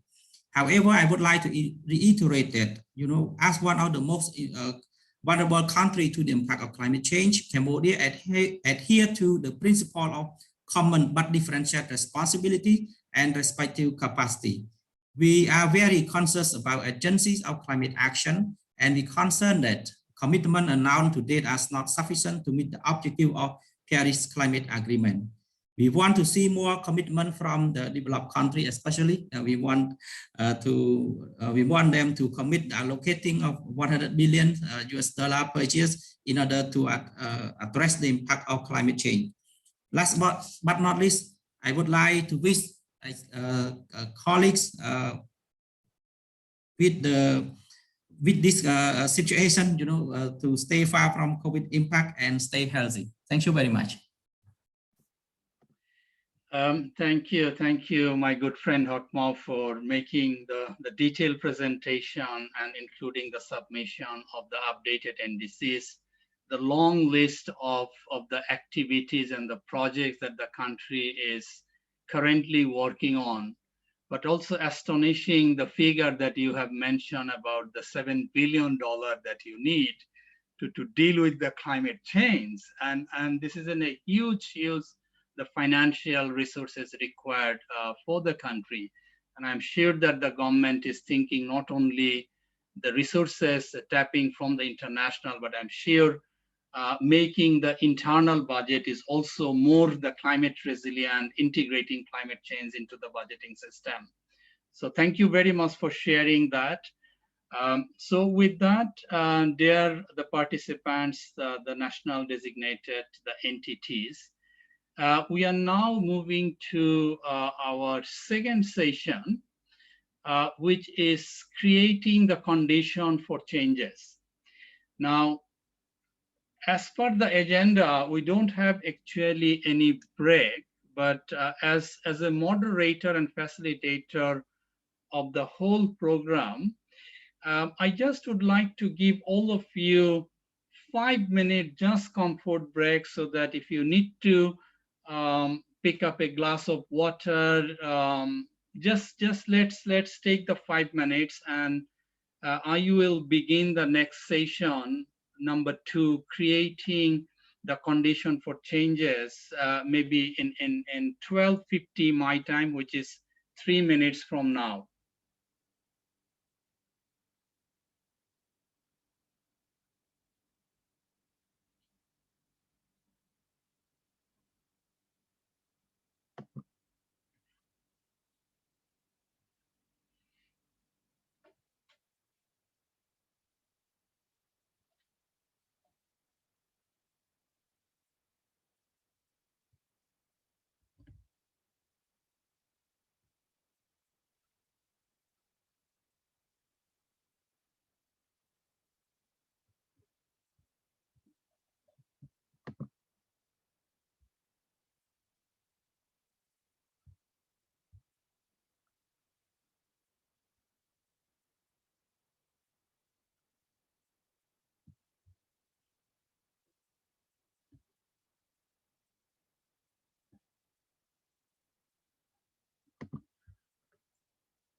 Okay, well, I'm just giving the participants to take the very small break. I have also noticed one question for Sudhir. I'm not quite sure whether Sudhir, if you are with us, maybe if you kindly respond that question in the Q&A box, please.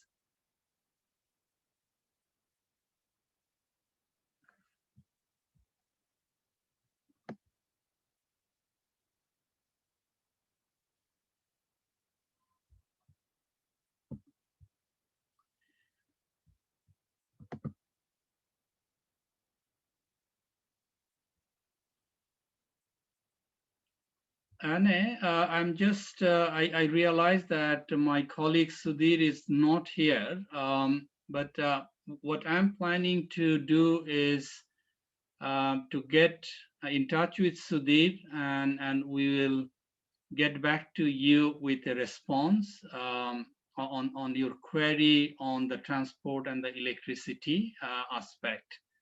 So please bear with us on that.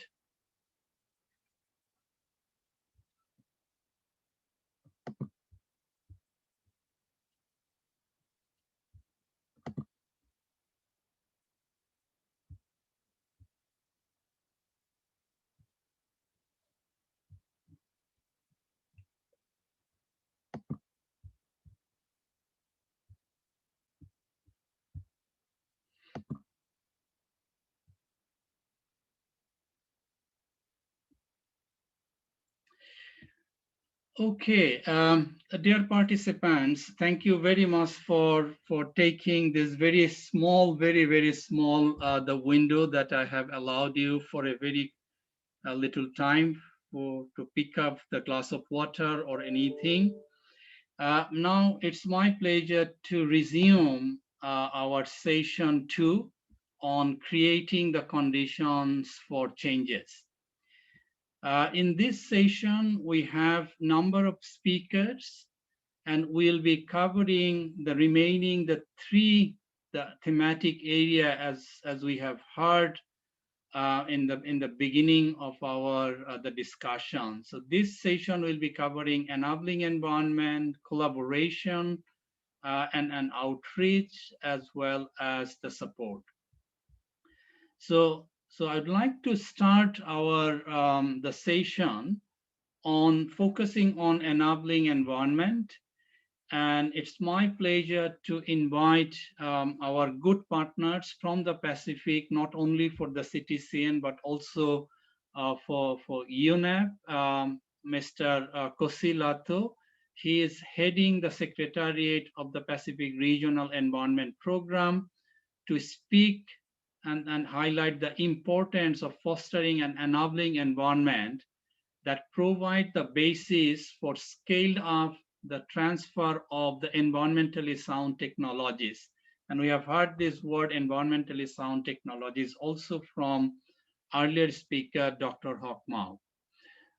So with that brief introduction, it's my pleasure to invite and request Kosi to share your thoughts. Over to you, Kosi. Thank you very much, Babu, and good evening to all who are being able to participate in this very important forum. I'd like to thank Ctcn for inviting SPRED to participate in this very important forum, and a good evening once again to all of those who are participating. You've heard about implementation in the previous session, and prior to that, innovation, and I will be starting off a very brief presentation that hopefully will set the scene for the need to foster an enabling environment in terms of scaling up transfer of environmentally sound technologies. And so my perspective will be from a Pacific perspective.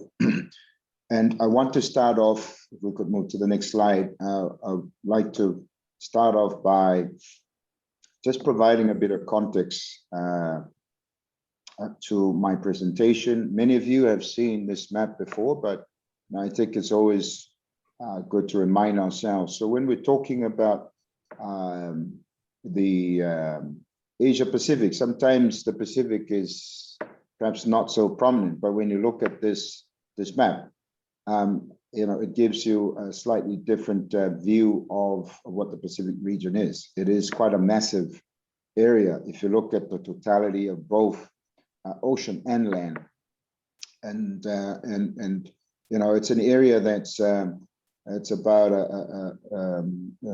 big enough actually to take in China and the US, and you still have some space left. You're talking about an area that's characterized by over 30,000 islands, most of which are low-lying, quite vulnerable. They're in archipelagos. These are islands that are so low with fringing reefs, pristine beaches, but as I said, very vulnerable to climate change. And as you know from the IPCC reports in the last 2 years that we've seen, with messages about acceleration of climate change that we're now observing in the Pacific region, both in terms of temperatures and sea level rise, both here in the central and the western Pacific. And then we realize that we're talking about a region that is extremely vulnerable. Next slide, please.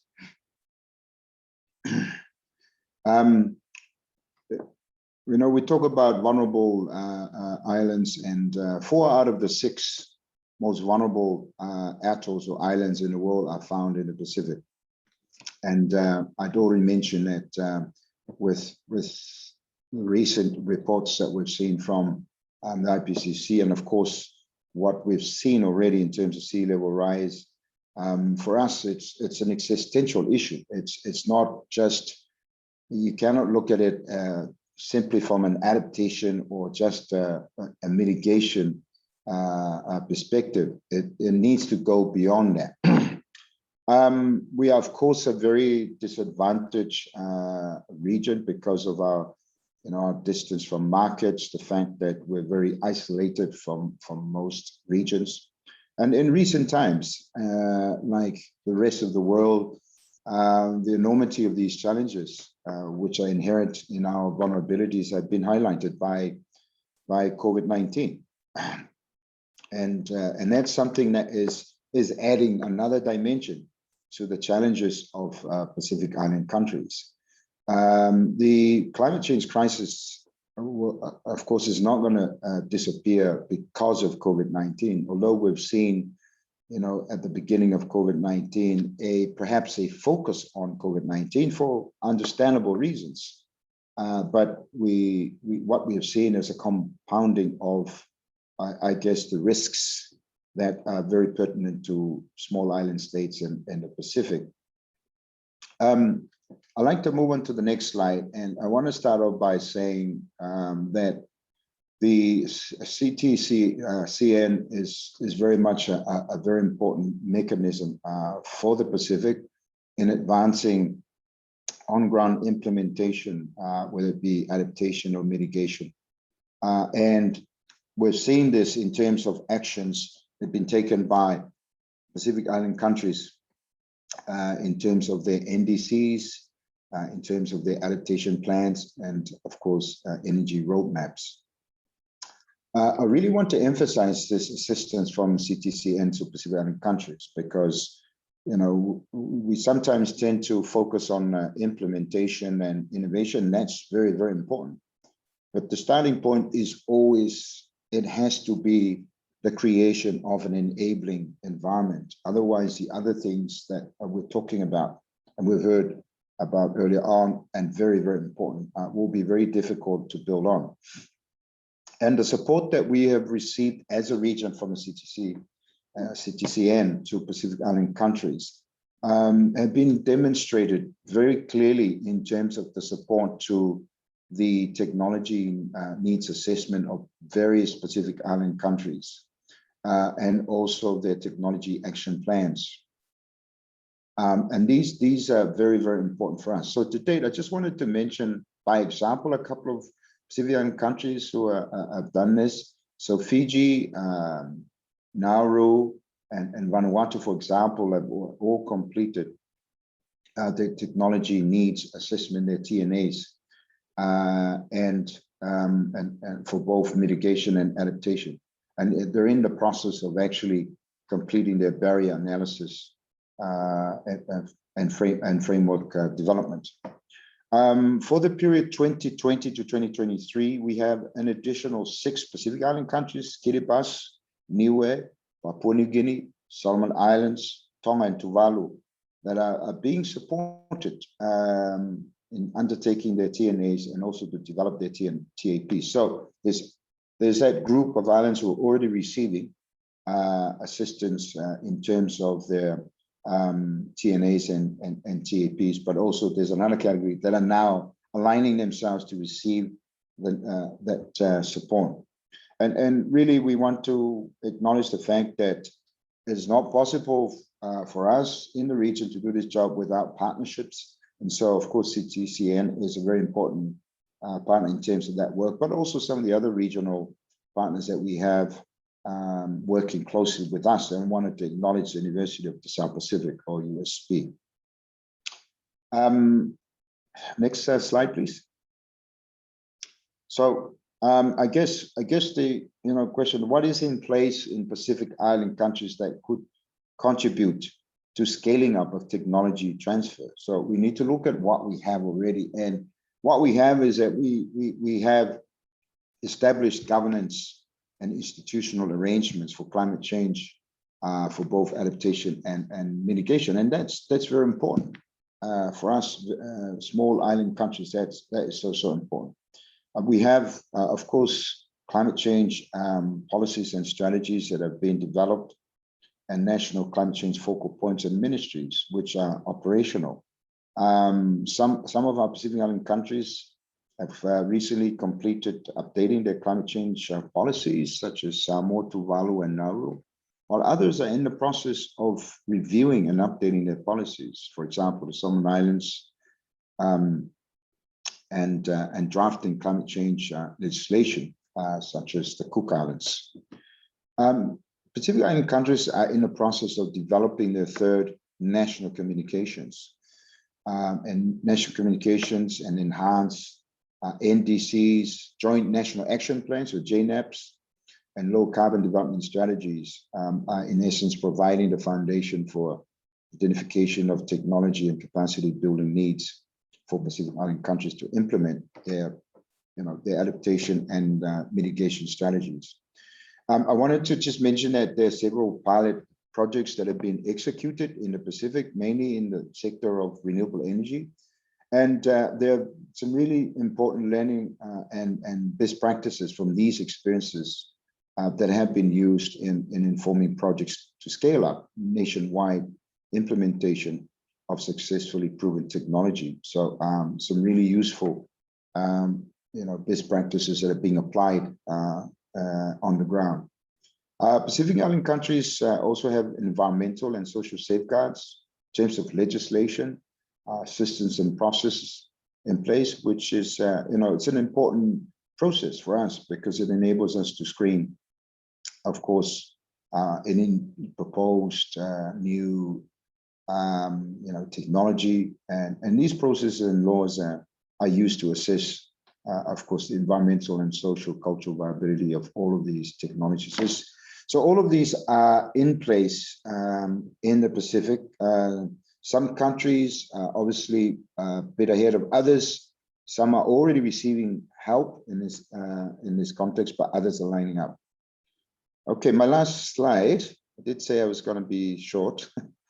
So I want to finish this slide by saying, by posing a question, and that is, what else can be done to enhance what is already in existence in terms of expediting the technology transfer? And for us, it's common sense. Our focus should be on enhancing what is already there in terms of the existing enabling environment. We need to build on what we have rather than try and start again from scratch. That doesn't make sense. And for us as small island countries, we just don't have the luxury and the time and the resources to be doing that. We've got to work with what we have. And I believe that we should be leveraging the opportunities that we have in terms of facilitating enhanced access to climate finance and implementation of prioritized technologies. There are some technologies that work for the region, there are some that don't. And so it's important for us to actually prioritize that. We get a lot of private sector companies that come knocking on the door and say, we want you to try this, but they've not been tested. They don't have a track record. And so, it's important for us to be able to prioritize what works for us. Pacific Island countries could also benefit from knowledge sharing and learning from initiatives that have been tested, as I said, in terms of technologies. And so, I think the good thing about being part of the Asia Pacific region is learning what works in Asia and taking those technologies and implementing it in a way that reflects the peculiar circumstances of small island states where it fits. It needs to be fit for purpose. Again, also, I like to say that the alignment and streamlining of national adaptation planning and technology needs, assessment processes to ensure national action plans and technology action plans are streamlined and complement each other. There's no point having these action plans and adaptation plans when they're not complementing each other. And doing so will, of course, for us, a small island state, will reduce the burden of trying to manage multiple planning processes and arrangements when it comes to implementation. My last point here, and I wanted to acknowledge the point that was made earlier by Otaka-san from Ministry of Foreign Affairs Japan, who spoke very earlier in the evening, and that is the strengthening of collaboration between the Ctcn and the Pacific region through the Pacific Climate Change Center, which is based and hosted by SPREP in Samoa. It's a center that is a hub for the Pacific in terms of innovation and implementation. So a lot of the things that have been said earlier on in the earlier session, I guess, would complement what the Pacific Climate Change Center is looking at progressing. It's a new center. It's only been up and running for about a year and a half. It's still it's functional, it's operating. It's being resourced, but I guess it's still in the early days. So I guess another very important opportunity to be learning from the experience in Asia in terms of how we can make that happen. I did say it was short, so I'm going to stop there, and perhaps maybe we can come back later on to any questions. Thank you very much. Thank you, Kosi, and very happy to see you, though it is in a virtual and live. And I remember visiting your office is about 2 years ago before, and then I had the opportunity to visit also the Pacific Climate Change Center. Actually, we have used that for our meeting. So I'm very familiar with the facility supported by also the government of Japan.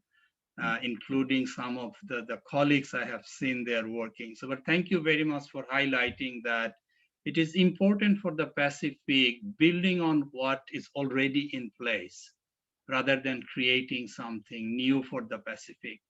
But I think at the very beginning, what you have mentioned is also very important, the way we see the Pacific. If we see the Pacific only the land, then it is very, very tiny. But if we look into the economic zone of the country and then the area, it is huge. It is in a huge area that we are talking about.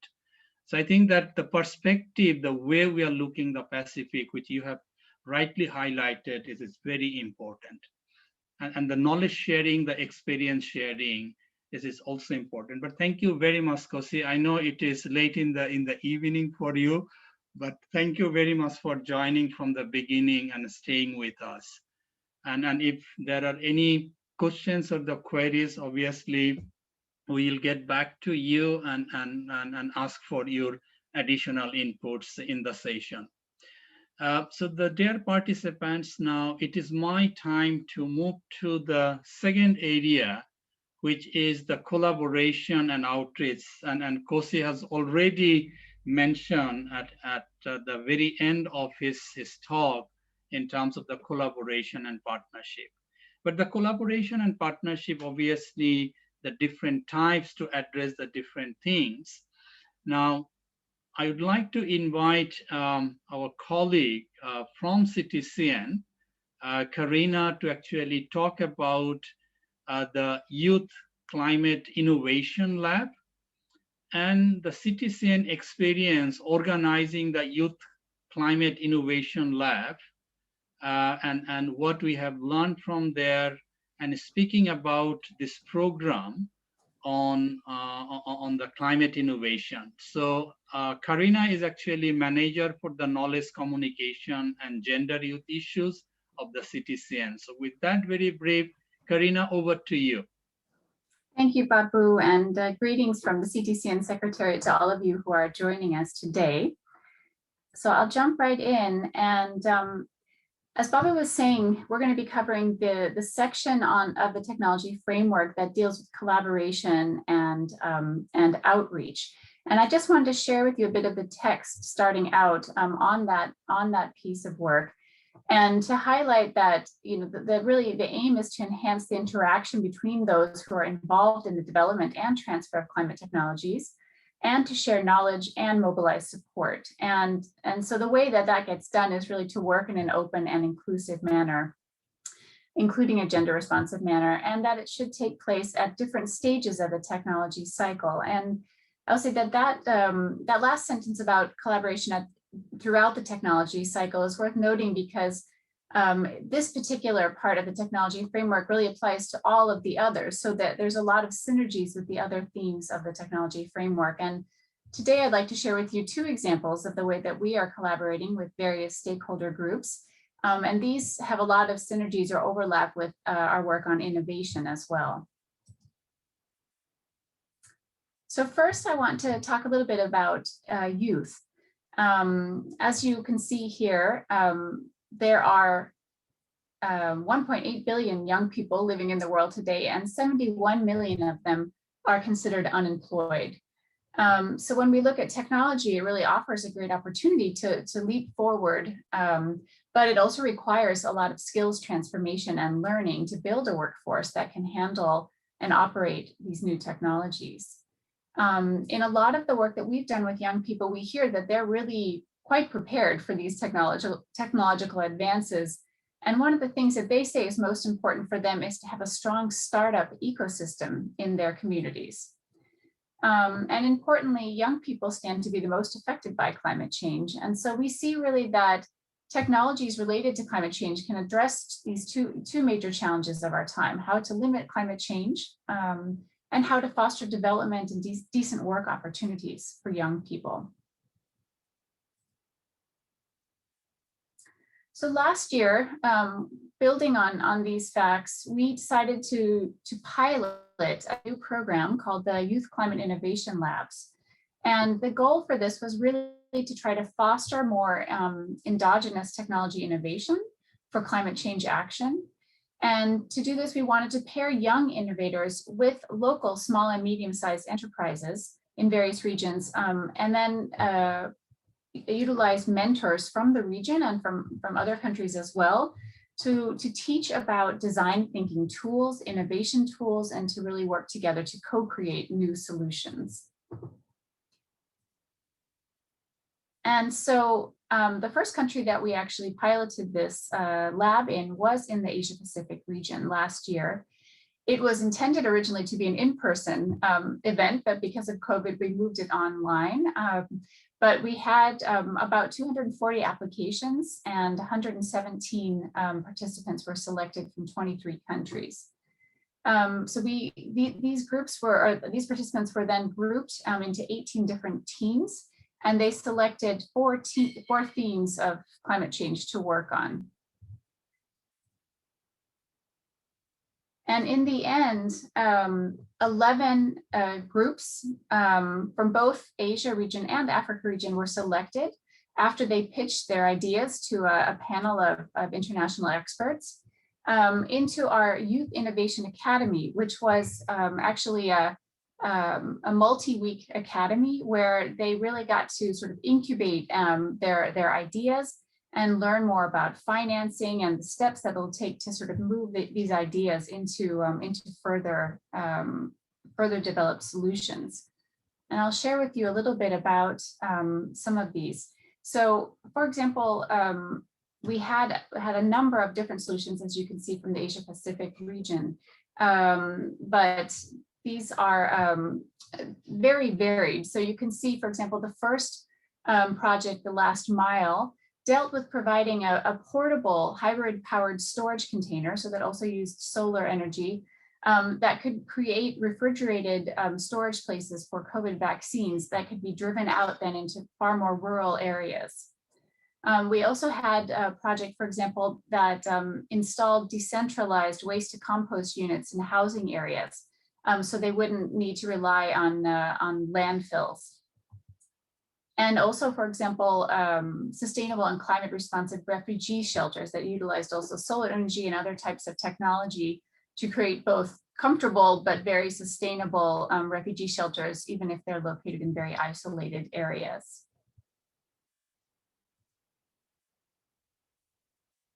And then at the very end of the climate technology or innovation labs, we paired together all of the various groups to present their ideas, talk about what kinds of funding they needed or other support.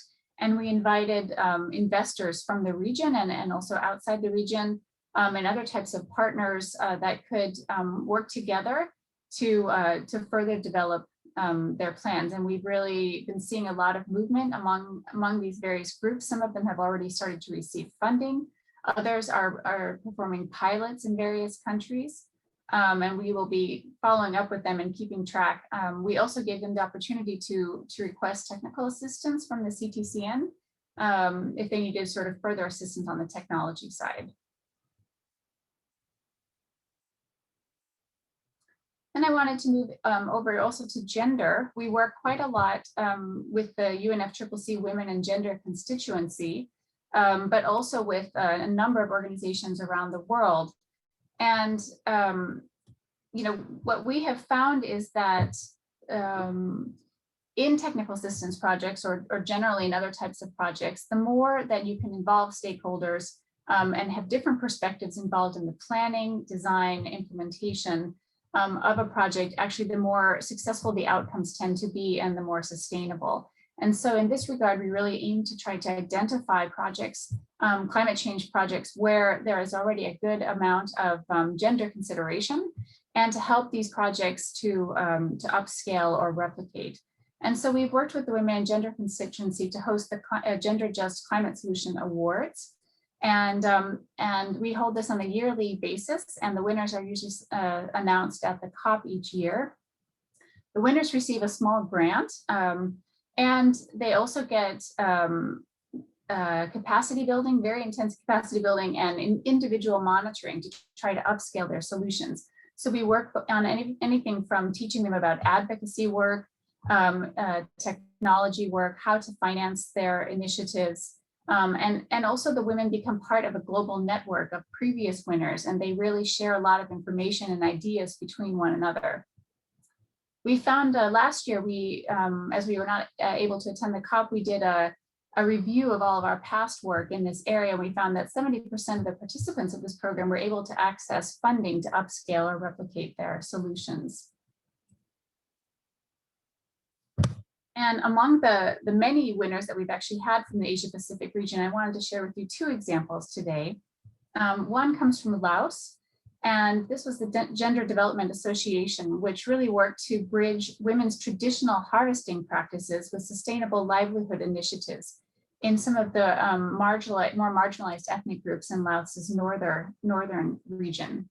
And this is also a region that's very much at risk for landslides.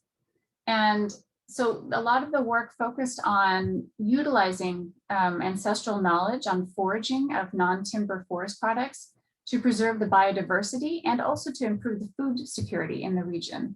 The association built women's capacities so that they were improving their income generation activities for their families and also become leaders in their communities. And so this even led to assistance in some of the ethnic strife that was happening in the region, and to the contribution of a policy at the national level on equal opportunities for ethnic groups. The next example comes from India with a technology called Bungru. And this is really a rainwater harvesting technology that was developed locally. And the Bungru works as a social enterprise.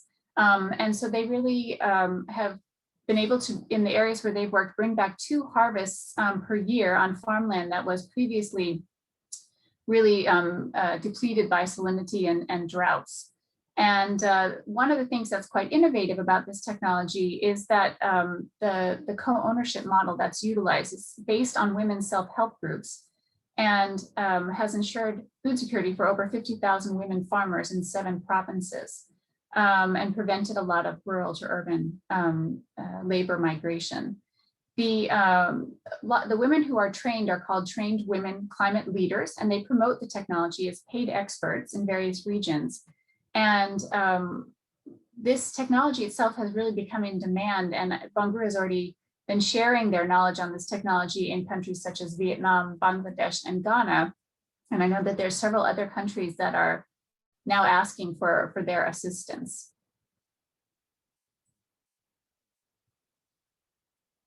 And so I wanted to end my presentation today just to let you know that we are now actually have an open call for applications for the next Gender Just Climate Awards. The deadline is the 31st of July. And so we'd like to ask you to please share information with organizations that work on climate change issues. And it can be, you know, a very, very broad area and that have a strong gender component. And for more information, you can visit our website and you can also get in touch with us if you have specific questions about the application process. So I'll leave it there and happy to take any questions later on. Thank you. Thank you, Karina, for sharing the experiences, including at the very end, talking about the gender award, and then creating the network of leaders and then advancing the agenda. I think this is a very, very innovative way of doing something and bringing the actors together. But thank you also for mentioning about the upcoming call and inviting the participants to actually make use of this, the call. Thank you once again, Karina, for sharing that. Now, the dear participants, as we are moving to the end of our session, we still have the 2 presentation and very important presentation. When we talk about the climate change, it includes both the mitigation and adaptation, but also in terms of approaches that if we are looking into, there are different approaches that we talk about. We have heard about the whole society approach, bringing all the actors together, but also one of the approach, which is the integrating the circular economy approach of the sustainable consumption and production to accelerate the deployment of the climate technologies. So this is the area that we would like to hear from our next presenter. And I'd like to introduce Mr. Potvin from the European Commission, who will illuminate us on the EC's policy and experience on the circular economy and sustainable consumption and production as a means of accelerating the deployment of climate technologies. So it's my pleasure to invite now Mr. Potvin to actually share the EC's policies and experiences on SCPs. Over to you. Good afternoon, and happy to participate to this event. Thank you very much for the invitation. I'm showing my screen. I hope that will work well. If not, please let me know. I have a few slides which I will go through. So my name is Thibaut Portevin. I work at the European Commission in DG International Partnerships. This is the DG dealing, the service dealing with international cooperation, and I'm focal point in the environment unit on circular economy. As I said, I'm very happy to participate to this event. Climate change and circular economy are 2 very interconnected priorities for the EU. So I welcome the opportunity to speak on these linkages. Let me move to the second slide. Right, so I have a few slides first to talk about the links between circular economy and climate change, and then I will explain to you briefly EU's approach to deal with these two priorities. First, I wanted to show you this slide from the International Resource Panel and UNEP on showing some analysis of the contributors to greenhouse gas emissions. Obviously, you're all familiar with this sector analysis showing the contribution of sectors like energy and transport. This analysis is complementary because it looks at the many of the common goods such as food, textile, electronics, construction materials, and how the extraction of materials and their processing contributes to climate change. And it shows that approximately 50% of the greenhouse gas emissions are the results of resource extraction and processing. And I think that's interesting and complements other types of analysis on greenhouse gas emissions because it shows the issue of unsustainable production practices and consumption as drivers of climate change. And I think this slide is also interesting because it also shows the contribution of resource extraction and processing to biodiversity, 90% of it. And today there is also growing evidence of the importance of healthy ecosystems to climate action. So I think that's overall this slide shows the importance of tackling unsustainable resource extraction and processing for action on climate change, and hence the use of the opportunities of circular business models. This second slide, so obviously, if we have a large contribution to climate change from resource extraction and processing, it also means that there is a lot of savings opportunities to reduce emissions from practices that address unsustainable consumption and production. And this slide is interesting. It's not meant to provide a comprehensive picture of all mitigation measures through circular business models, but more it's a good overview of some of the practices that can be done with action in key sectors related to circular business models. So, for example, reusing products, recycling. These are important opportunities for climate action. What's another important element in this slide is that it shows the cost, actually the negative cost for some of these measures from improved practices, in particular circular business models. One of the important elements of the narrative for the circular economy is that you can address environmental impacts through limited costs, and even in some cases environmental sustainability, sustainable consumption and production practices, circular models are actually an opportunity for competitiveness and to reduce cost on the long term to the economy. So that's another important message from this slide. Now I would like to take you through the EU's approach to deal with climate change and circular economy in a common context. I guess many of you have heard of the European Green Deal strategy for growth that was adopted by the current Commission at the end of 2019. And that's really the overall framework for action, not only on climate change, but also on circular economy, on tackling other environmental challenges such as pollution and biodiversity, but also as an opportunity to boost the economy, to improve competitiveness. So there are different ways of looking at this figure. Something that we emphasize in the Green Deal strategy is that all these priorities are very closely interconnected.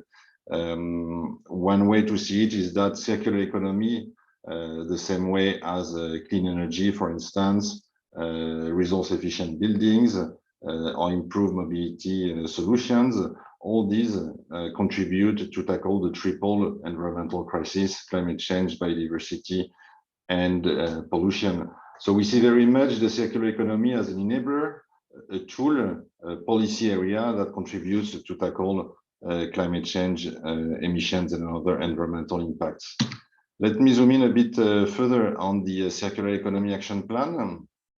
It would be a bit tedious maybe to go through all the priorities, What I would like to emphasize here is that contribution to climate action is quite consistently applied in the action plan. So you have a focus, for example, on some key product value chains, which are also important contributors to climate change, the construction sectors, for example, textile production. But you also have horizontal measures to ensure the contribution of our circular economy measures to climate action. So there's a strong focus on analyzing the impacts of circular economy on climate mitigation, modeling potential emission reductions as a result of circular practices. I would like also to emphasize in this presentation the contribution and the importance of innovation and technology in this action plan. Maybe not, I will not elaborate on the specific solutions, but more on how we can promote innovation at EU level, and that combines a mix of different areas of intervention from public institutions, funding to reinforce or to complement private sector funding and innovation, the development of standards, the development of skills as well, the development of architecture and governance systems to allow or to facilitate the development of new applications, for example, on products, sustainability passports. So all these areas contributing to technological innovation in the Circular Economy Action Plan. And as this is an event with partners in Asia, I also want to stress the global dimension of the Circular Economy Action Plan. It's one of the main priorities of this initiative. We are combining different tools for that, a lot of outreach towards other countries to encourage ambition. One example of this is, for example, the launch of the Global Alliance on Circular Economy and Resource Efficiency that was launched together with UNEP and UNIDO and other partners at the UN Environment Assembly in February. We are also using our external action programs to integrate a circular economy in our cooperation on environmental matters, on climate change, but also on sustainable growth, private sector development and trade cooperation. We also see a lot of opportunities for our trade relations, and in particular trade agreements to promote circularity. So these are the type of initiatives we are promoting at a global level. And I have a last slide to conclude, just to give a few illustrations of what that means in practice, how we are implementing these ambitions in our cooperation activities. One initiative which is well known in Asia is the Switch Asia program. You can see from the title of these initiatives example of technological solutions which are promoted by the program. For example, better resource efficiency in the metal industry, or the development of biogas gasification technology from agri-food processing. And there are different elements that we are trying to, on which we emphasize to promote these solutions. Knowledge development, developing enabling policy, regulatory frameworks, facilitate access to finance, in particular for SMEs and businesses developing innovations but without access to finance, so promoting blending mechanisms, working with development finance institutions to encourage them to make funding available for this type of solutions.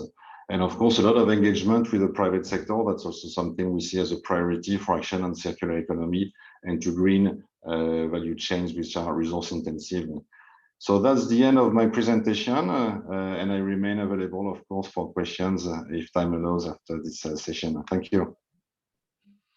Thank you very much, Mr. Podvine, for sharing the EU policies, particularly highlighting the connection between the consumption and production and the climate change, and also mentioning about the EU, the Green Deal, which is very important, not only within the EU member state to deal with the climate change, but also has the connection with the other countries where EU is also providing the support. So it's a very important within EU and outside the EU in terms of the EU, the Green Deal.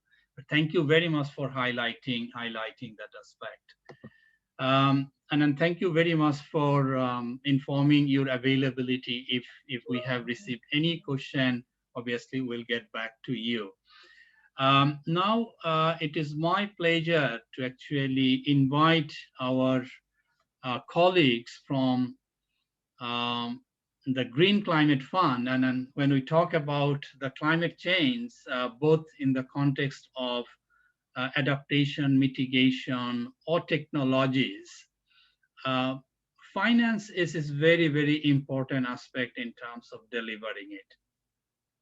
Now, so that is the reason that we thought to put also the GCF at the very end of our conversation as a part of the support that GCF is providing. But we have a colleague from Green Climate Fund, Mr. Rahul Teko Vaswani. He is the portfolio management specialist under the GCF Readiness Program. And he will walk us through some of the trend identified in recent years with regard to climate finance provided to the developing country parties to support climate technology development and the transfer. So over to you, Rahul, and sharing the information and experiences that the GCF has. Thank you. Over to you, Rahul. Thank you, Mr. Alam. Before I begin, can I request your team to beam my presentation? I believe I'm having challenges already. I did share my presentation. All right. Yeah. Okay. Let me ask our colleague to actually upload the presentation for you. Right. I sent a message to Clara directly about half an hour ago for that. Yeah. All right. Yeah. Yes. Thank you. It will take us just a few seconds. Hosik, please. Thank you, Clara.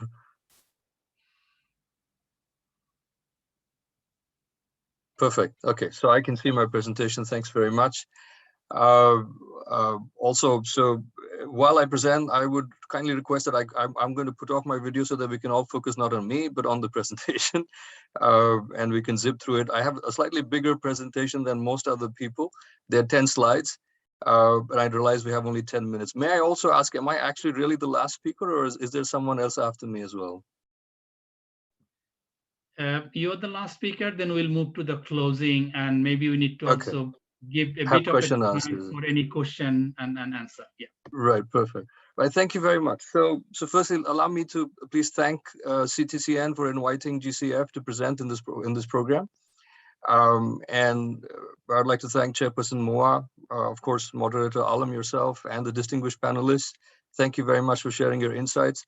In my particular session, I really enjoyed listening to the presentations of Karina on gender and just the climate justice. It was very, very interesting. The innovation for the youth, in climate technologies. I would like to follow up with her. So it's been quite an enriching day. And thank you for waiting for my presentation towards the end of the day. It's been a long day.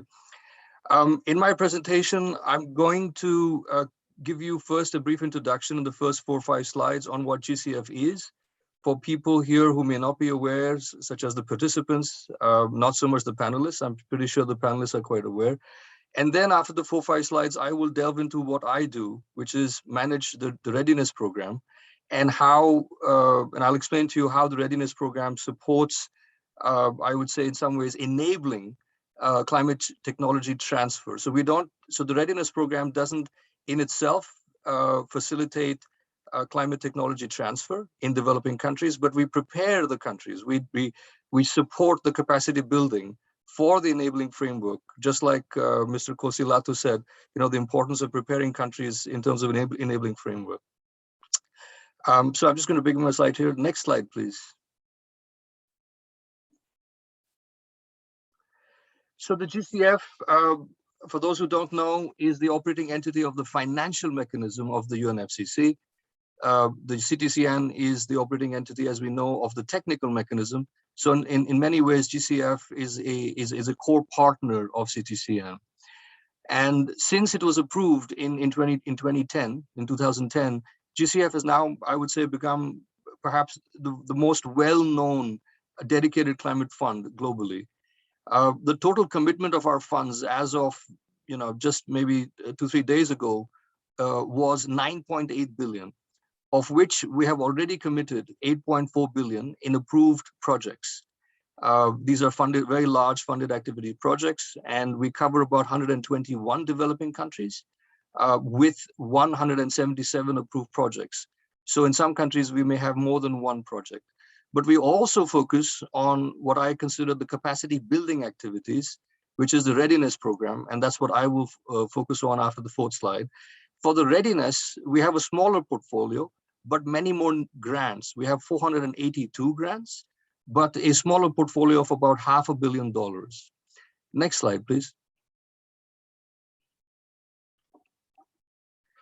So GCF's vision is based on 5 key facets. The first is, of course, that we are country-driven, which means that all the proposals that come to us have to be proposed by the NDEs to the GCF themselves. So the NDA has to speak to a delivery partner, jointly develop a proposal, and then submit the proposal to GCF. And this country-driven approach is also underpinned by the readiness program. The second aspect is that we focus, not on short-term solutions, but on transformative solutions for low-carbon, climate-resilient development.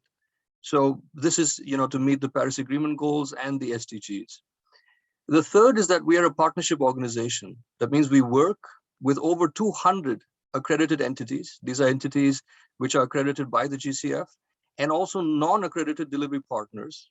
So they may not be fully accredited, but may have, they must have fulfilled some conditions for financial management and capacity. Then we also focus on ensuring that we have a balanced portfolio of adaptation and mitigation. And within adaptation, at least 50% should go to SIDS, LDCs, and African states. And finally, this is, I would say, some of the things that has been resonated very well today is that we want to be very innovative in our financing. We want to de-risk, financing at the country level, and we want to leverage all kinds of financing. So we are in some ways, we are capital agnostic. And in being capital agnostic, we also want to be risk-taking. So we leverage funding, we leverage risk management capacity of our partners. Next slide, please. These are the core results areas that we focus on. These are the areas that our board has identified in terms of what are the interventions, areas where we can get the maximum impact. Most of them, half of them in some ways are adaptation and half of them are mitigation. Next slide, please. So this is what our status of the portfolio is now. As you can see, most of our funds go to mitigation in terms of energy, generation and access. And it's almost evenly distributed at the second level between buildings and forests and land use. We haven't yet made a very big investment in transport, which Sudhir was, Sudhir's presentation was talking about e-mobility as an area where we can focus more on. And indeed, this is an area we're looking at now. We've just approved some proposals at the readiness level for preparatory work, let's say in the LAC region. So that's an area we're looking at transport. And then we have other areas of health, livelihoods, ecosystems, and built environment. So this also includes, for example, waste management and other areas with large co-benefits. The portfolio as of now is 52% dedicated to mitigation and 48% to adaptation. So it's a little bit imbalanced, but I think with the next quarter or maybe the next 2 quarters, we will be back on to 50-50 distribution between mitigation and adaptation. Next slide, please. Now, this is where I would like you to focus mostly on, because this is the program that I will speak about in terms of how we do enabling or capacity building at the country level. We have a portfolio of 482, but 428 approved projects in 140 developing countries. So this is even larger than our funded activities projects. So we have a larger footprint with our readiness program. And as of today, we have $327 million, under implementation. We've approved a little bit more, but I would say about 25 projects worth about $10 million have already closed. 4 of them, incidentally, are UNEP Ctcn grants, which are actually in the process of closure directly under my portfolio. So we've closed about 25 projects, and we have another 404 projects that are under implementation. Next slide, please. So I want to give you an idea of what the readiness program actually does. The readiness program, like I said, it supports 140 countries, and it's built on, again, the principle of country ownership. All the proposals must come from the NDEs themselves. They must be aligned to the country's priorities for climate change and sustainable development, and the NDA must identify a delivery partner. We have 5 objective areas in the readiness program. The first is capacity building. The second is strategic frameworks for low emission investment, such as developing country programs, updating the NDCs. The third is focus entirely on NAPs, which is strengthening the adaptation planning. So it focuses on national adaptation plans and sub-national NAP processes. The fourth objective area is pipeline development, which is where a country develops concept notes and can also make action plans for their NDCs. The concept notes that a country develops are then sent to GCF to develop into larger funding proposals. So the readiness program is like a stepping stone. It's the first step that a country undertakes to prepare itself and to build its capacities and to create some concepts to come to GCF again for larger funding proposals. And the fifth area is knowledge sharing, where we focus on peer-to-peer learning and south-to-south learning exchanges. Now, within these 5 objective areas, we have about 40 technology-related readiness grants. The total value of these grants is about 15.5 million. And almost, I would say 75% of these grants are actually with the Ctcn. So the Ctcn works with these countries, in these 40 different countries, to look at capacity building. So the core areas that the Ctcn is actually looking at. So Ctcn has about 75% of the portfolio, and the rest 25% is distributed with UNEP and other entities such as GGGI, ICA, and others. So the 2 core areas that we're looking at, or I would say Ctcn is looking at, are energy efficiency. So which is creating national frameworks, standards, labeling programs for improving energy efficiency.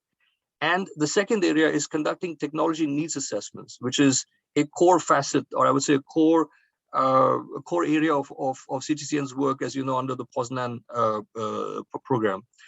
So within these 2 core areas, I would say they make up 3/4 of the work that we do in technology. So this is what I want to remind you, is that we don't actually facilitate direct technology transfer or technology development or technology upscaling at the readiness program level. What we do is we create the enabling frameworks for that. The average size of a readiness grant, that's related to technology is quite small. It's about $400,000 or just a little shy of $400,000, about $380,000.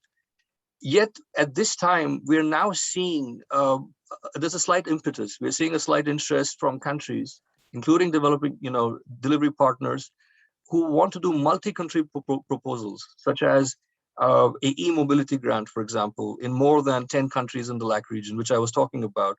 It was proposed by UNEP, and this grant is for $2.8 million, and it focuses again on the enabling framework. That means the assessing the barriers and strengthening the frameworks for e-mobility in these countries in LAC region.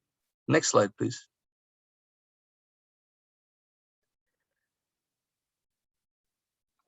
I think you have to click again. There's something missing in the slide. There are 5 areas missing. Right. Could you please click a couple of times, Maria? Thank you. I'm sorry for that. So the means in which we want to enable technology transfer, that means we want to create the enabling frameworks, are, I would say, tied in with this 5-pronged approach. The first is, what we want to do is we want to create linkages between the technology needs assessments, the NDCs, and the country programs, which is dedicated to GCF, the entity work program, again, that's dedicated to GCF, and the funding proposals, or the pipeline of creating concept notes and funding proposals for the GCF. So the first is to create actual linkages between them. Then through these linkages, to make sure that the country has national specific and subnational specific solutions designed for in these funding proposals. That means the country is focusing on solutions which are not just imitated, but actually specific to their needs. The third approach within this is to make sure that the NDE for the Ctcn and the NDA to the GCF are talking to each other, that there is efficient coordination, that they're mapping, they're leveraging resources, they're leveraging climate finance resources, they're also mapping what resources need to be built in terms of capacities. And through this mapping exercise and through this leveraging exercise, they're trying to look at paradigm shifts. They're looking at transformative technologies for the long run, for the, for I would say impactful climate change mitigation and adaptation. And obviously, when we are working with these 4 approaches, we're obviously looking at what funds can be leveraged. So not just GCF funds, but can there also be some complementarity and coherence with funds from other agencies such as GEF, the Adaptation Fund, and so on and so forth. Next slide, please. I want to give you a very quick overview of 3 grants from the SCAP region. We have, I think, I would say 7 or 8 grants, readiness grants, which are focused on technology, the enabling framework for technology. We have about 7 or 8 grants in the SCAP region, and the 3 of the most prominent ones are here on the screen. So in Thailand, we have supported I would say a small grant of $244,000 to scale up the country's efforts for building energy efficiency codes. So what we're doing in Thailand is, we're supporting them to gather baseline data and standards for the building energy codes. We're developing an MRV system. We're building capacities of, various stakeholders like developers, architects, and the industry. And we're also expanding the building energy codes to cover retrofitting of existing buildings. And ultimately, we're trying to, embed this effort into the ongoing work of NAMAs that Thailand has. For example, they have a NAMA for greening the Thailand's government buildings and greening Thailand's low-income housing. So that's a multi-pronged approach we're taking. Now, I just also want to add, all 3 of these grants that I'm talking about are actually implemented by UNEP Ctcn. The second example is from Kyrgyzstan, where Ctcn is helping the country develop a technology needs assessment. And on the basis of the technology needs assessment, they will build a technology action plan for the country. And finally, the result of this exercise for about 1.5 years, about 2 years, will be that they will produce 3 concept notes to submit to the GCF with prioritized technologies, which will be identified actually in the technology needs assessment. And these concept notes will build a pipeline of projects for GCF funding. The third example is from Timor-Leste, where we're actually supporting the training of trainers. We're doing capacity building at a higher level, and we're training these trainers for off-grid and grid-connected solar photovoltaic installations. So we're working with rural communities up in the highlands, and we're building an action plan to upgrade an existing national center for employment and professional training. So this is having the co-benefit of improving employment and livelihoods, but also focused on climate technologies, which is solar PV. Finally, this project would also develop a GCF concept note, which would be specific to enhancing solar PV installations in rural communities in Timor-Leste. Again, this grant is being implemented by UNEP Ctcn. Next slide, please. So this is my last slide. Before I leave, I'd just like to end with saying that we're very well aware of what even Karina was saying in her presentation, and also Stephen was saying in his presentation about being innovative in our climate technology approach. And although at the readiness level, we're looking only at the enabling frameworks, but we want to have a mixed approach of not only capacity building, but also promoting let's say with seed money or with requests for proposals, climate change accelerators and incubators. So we are right at this time, we're mulling two different approaches. The first is a request for proposals, and the GCF board has requested the Secretariat to consider releasing this RFP, where we will bring in different stakeholders to support climate technology accelerators and incubators. And the second is the Climate Innovation Facility, which is I think an idea which is already being resonated in CTCN for several years, which is that we want to work in coordination with accredited entities, and we want to support the development of funding proposals, again, for regional incubators and accelerators for climate change technology and innovation. Thank you very much, and I remain attentive for any questions. Thank you. Thank you, Rahul, very much for presenting the detailed work under the readiness support that the GCF is providing, and also highlighting very specific to the technology related support that GCF is providing. I also really appreciate what you have presented at the very end in terms of the new area of the work which will support the innovation. With that, thank you very much once again, Rahul. We have questions for you in the Q&A, and my request would be if you kindly check the Q&A and respond to the query directly for you. So with that, dear participants, we are coming to the very end of our the 3 hours long the session today.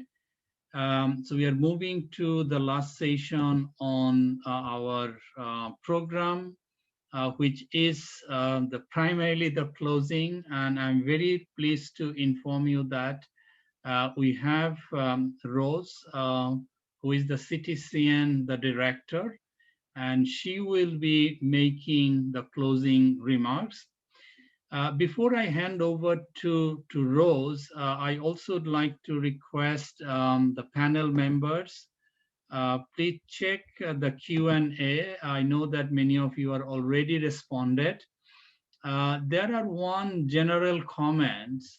It is related to the Tibetan Plateau and connecting with the effort being made by the countries in the region and how those efforts will basically stop the whole issue of the perennial water supply issues in that region.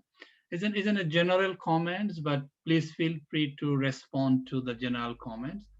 But also the specific comments, as I mentioned, only one for Rahul. But also there is a question asking, please share your experience about the duration of the project, seeing is very large community preparedness and trust on BCC behavior change the communication. So please, dear participants, if you have any questions additional, please pose it in the Q&A, and the panel members, please review those questions and please respond to those. So with that, may I invite Rose to deliver the closing remarks of our session today. Over to you, Rose. Happy to see you. Hope it is not too early. No, it's just about right. It's almost 9 o'clock in Copenhagen. Thank you very much, Alam. The reason really why I chose to speak at the end is to try and do 2 things. One, to express our gratitude to the multitude of partners who enable us to do the work that we do at the Ctcn. I would like to start with UNEP as a host agency. And for this particular event, the regional office for the Asia Pacific region based in Bangkok, as you've seen, Alam has facilitated this process, but we've really worked with them behind the back and the other partners to make this very successful. So to Deshan, our director there, we are really grateful for your team and the support that we've received. And then of course to UNIDO, the other co-host agency that enables these platforms around which we work. But there's a large team of people in the Ctcn that delivers this work, and Clara, who is the manager for this region, really is the captain of the foot soldiers who deliver this work. So Clara, we thank you very much and the team for putting this together. The Ctcn, as you've noticed on this forum, we've tried to showcase the work we do through the different partners, but also principally the climate finance mechanism under the UNFCCC, principally here the GCF. The idea is to demonstrate the interconnectedness of the work we do and the fact that this really is going to require a multi-pronged approach. For the Ctcn, this work is not possible without the daily oversight and guidance that the advisory board presents. The advisory board, as you would all know, is elected from among the member states to make sure that we continue to deliver. I mention this because the last 2 years have been extremely challenging for us as a global community, providing development support to countries. But under the guidance of our chairs, Moa, who you met in the opening ceremony, also our vice chair, who is here, Omedi Moa representing the government of Sweden and Omedi representing the government of Kenya, are really the people who lead the team of the advisory board that has ensured the continuity and the success of the Ctcn in spite of the challenging times that we've all gone through the pandemic. So I want to acknowledge them and thank them. The Ctcn as a mechanism of the UNFCCC benefits extensively from the guidance and support of the Secretariat. And so to Wana, who leads the team that facilitates our work and the work of the Technology Executive Committee, together with whom we make the technology mechanism, are very critical to the success of our work, and I want to thank them. Lastly, I want to talk a little bit about the work we do. The work we do is mandated by the COP, but most importantly, when we talk about the COP, it may come off as an event, but it's really the different countries, the member states, that determine what we do. This is important, and why these partnerships, whether with the private sector or the UN entities or the financial mechanisms, are very important. Yesterday, I was speaking at the Vienna Energy Forum, and one of the things that I really laid emphasis on is the importance of climate finance to scale up technologies that would allow us to successfully achieve net zero, or put it a different way, to achieve the targets of the Paris Agreement. Now, we know from the latest NDEs that a lot of the countries are not meeting these targets. And I am firmly convinced, as are my colleagues, that if in fact we could ramp up innovation and technological transfer, a lot of the targets would be met in renewable energy, sustainable energy, but also across the board in adaptation and creating resilience. So we are extremely grateful for the partnership that we've established with the GCF.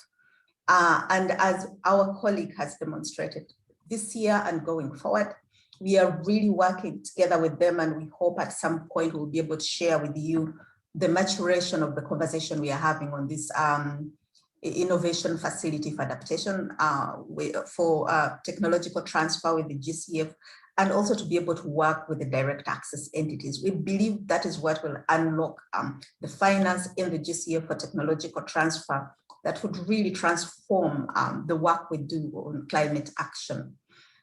So it's a conversation we've had with them already, a multi-country approach that would allow us to work to develop this facility.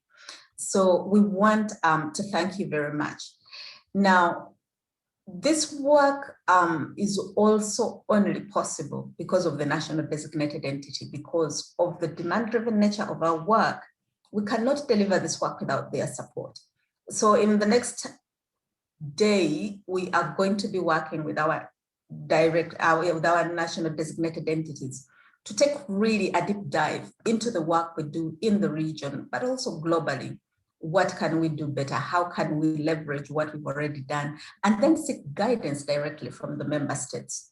So to all our NDEs who are on the forum and those that will be meeting tomorrow in these closed sessions, these sessions are extremely important to us. You provide us the guidance for the projects that are presented, all those 30 or plus projects that you've seen with the GCF, it's not possible for us to do them, for example, without the guidance of our NDEs, but the same applies to all the technical assistance that we provide.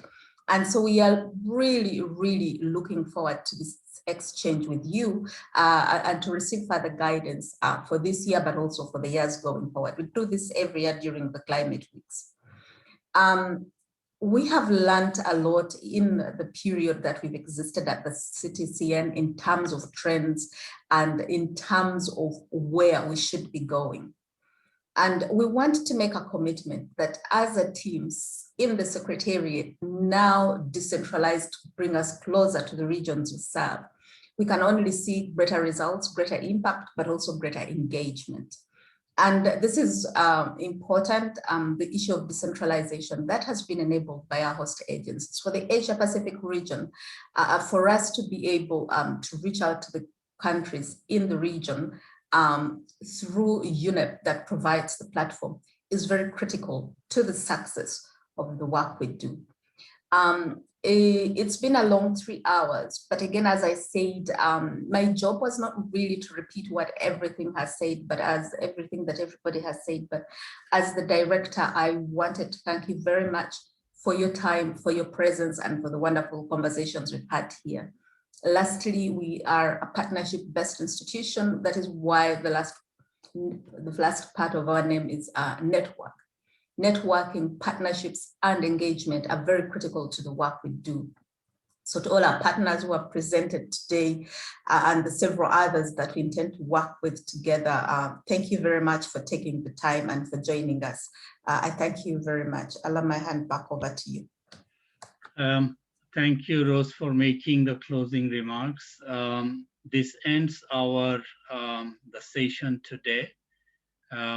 Dear participants, specifically the national designated, the entities, I'm sure you are aware of our program tomorrow, only with the NDEs and discussing the specific area of the work. So with that, from my side, I'd like to thank all of you for staying with us and helping us understanding the need and where the Ctcn can contribute to, particularly in this region. With that, once again, I thank you, stay safe, keep well, and bye for now. Thank you very much. Thank you, goodbye. Thank you very much. Have a good day. Thank you. Thank you very much. Thank you. Thank you and bye.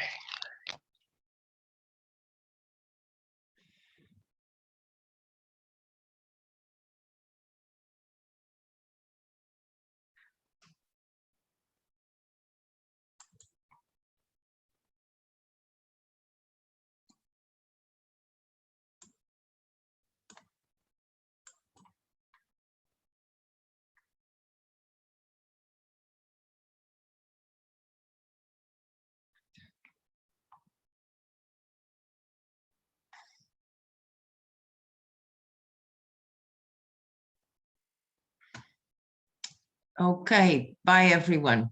Let's and bye Rose. I don't know if you're still there. Yes, thank you, Clara. I think I will also leave now. Thank you. Yes, we'll leave. Okay. Bye-bye. All right.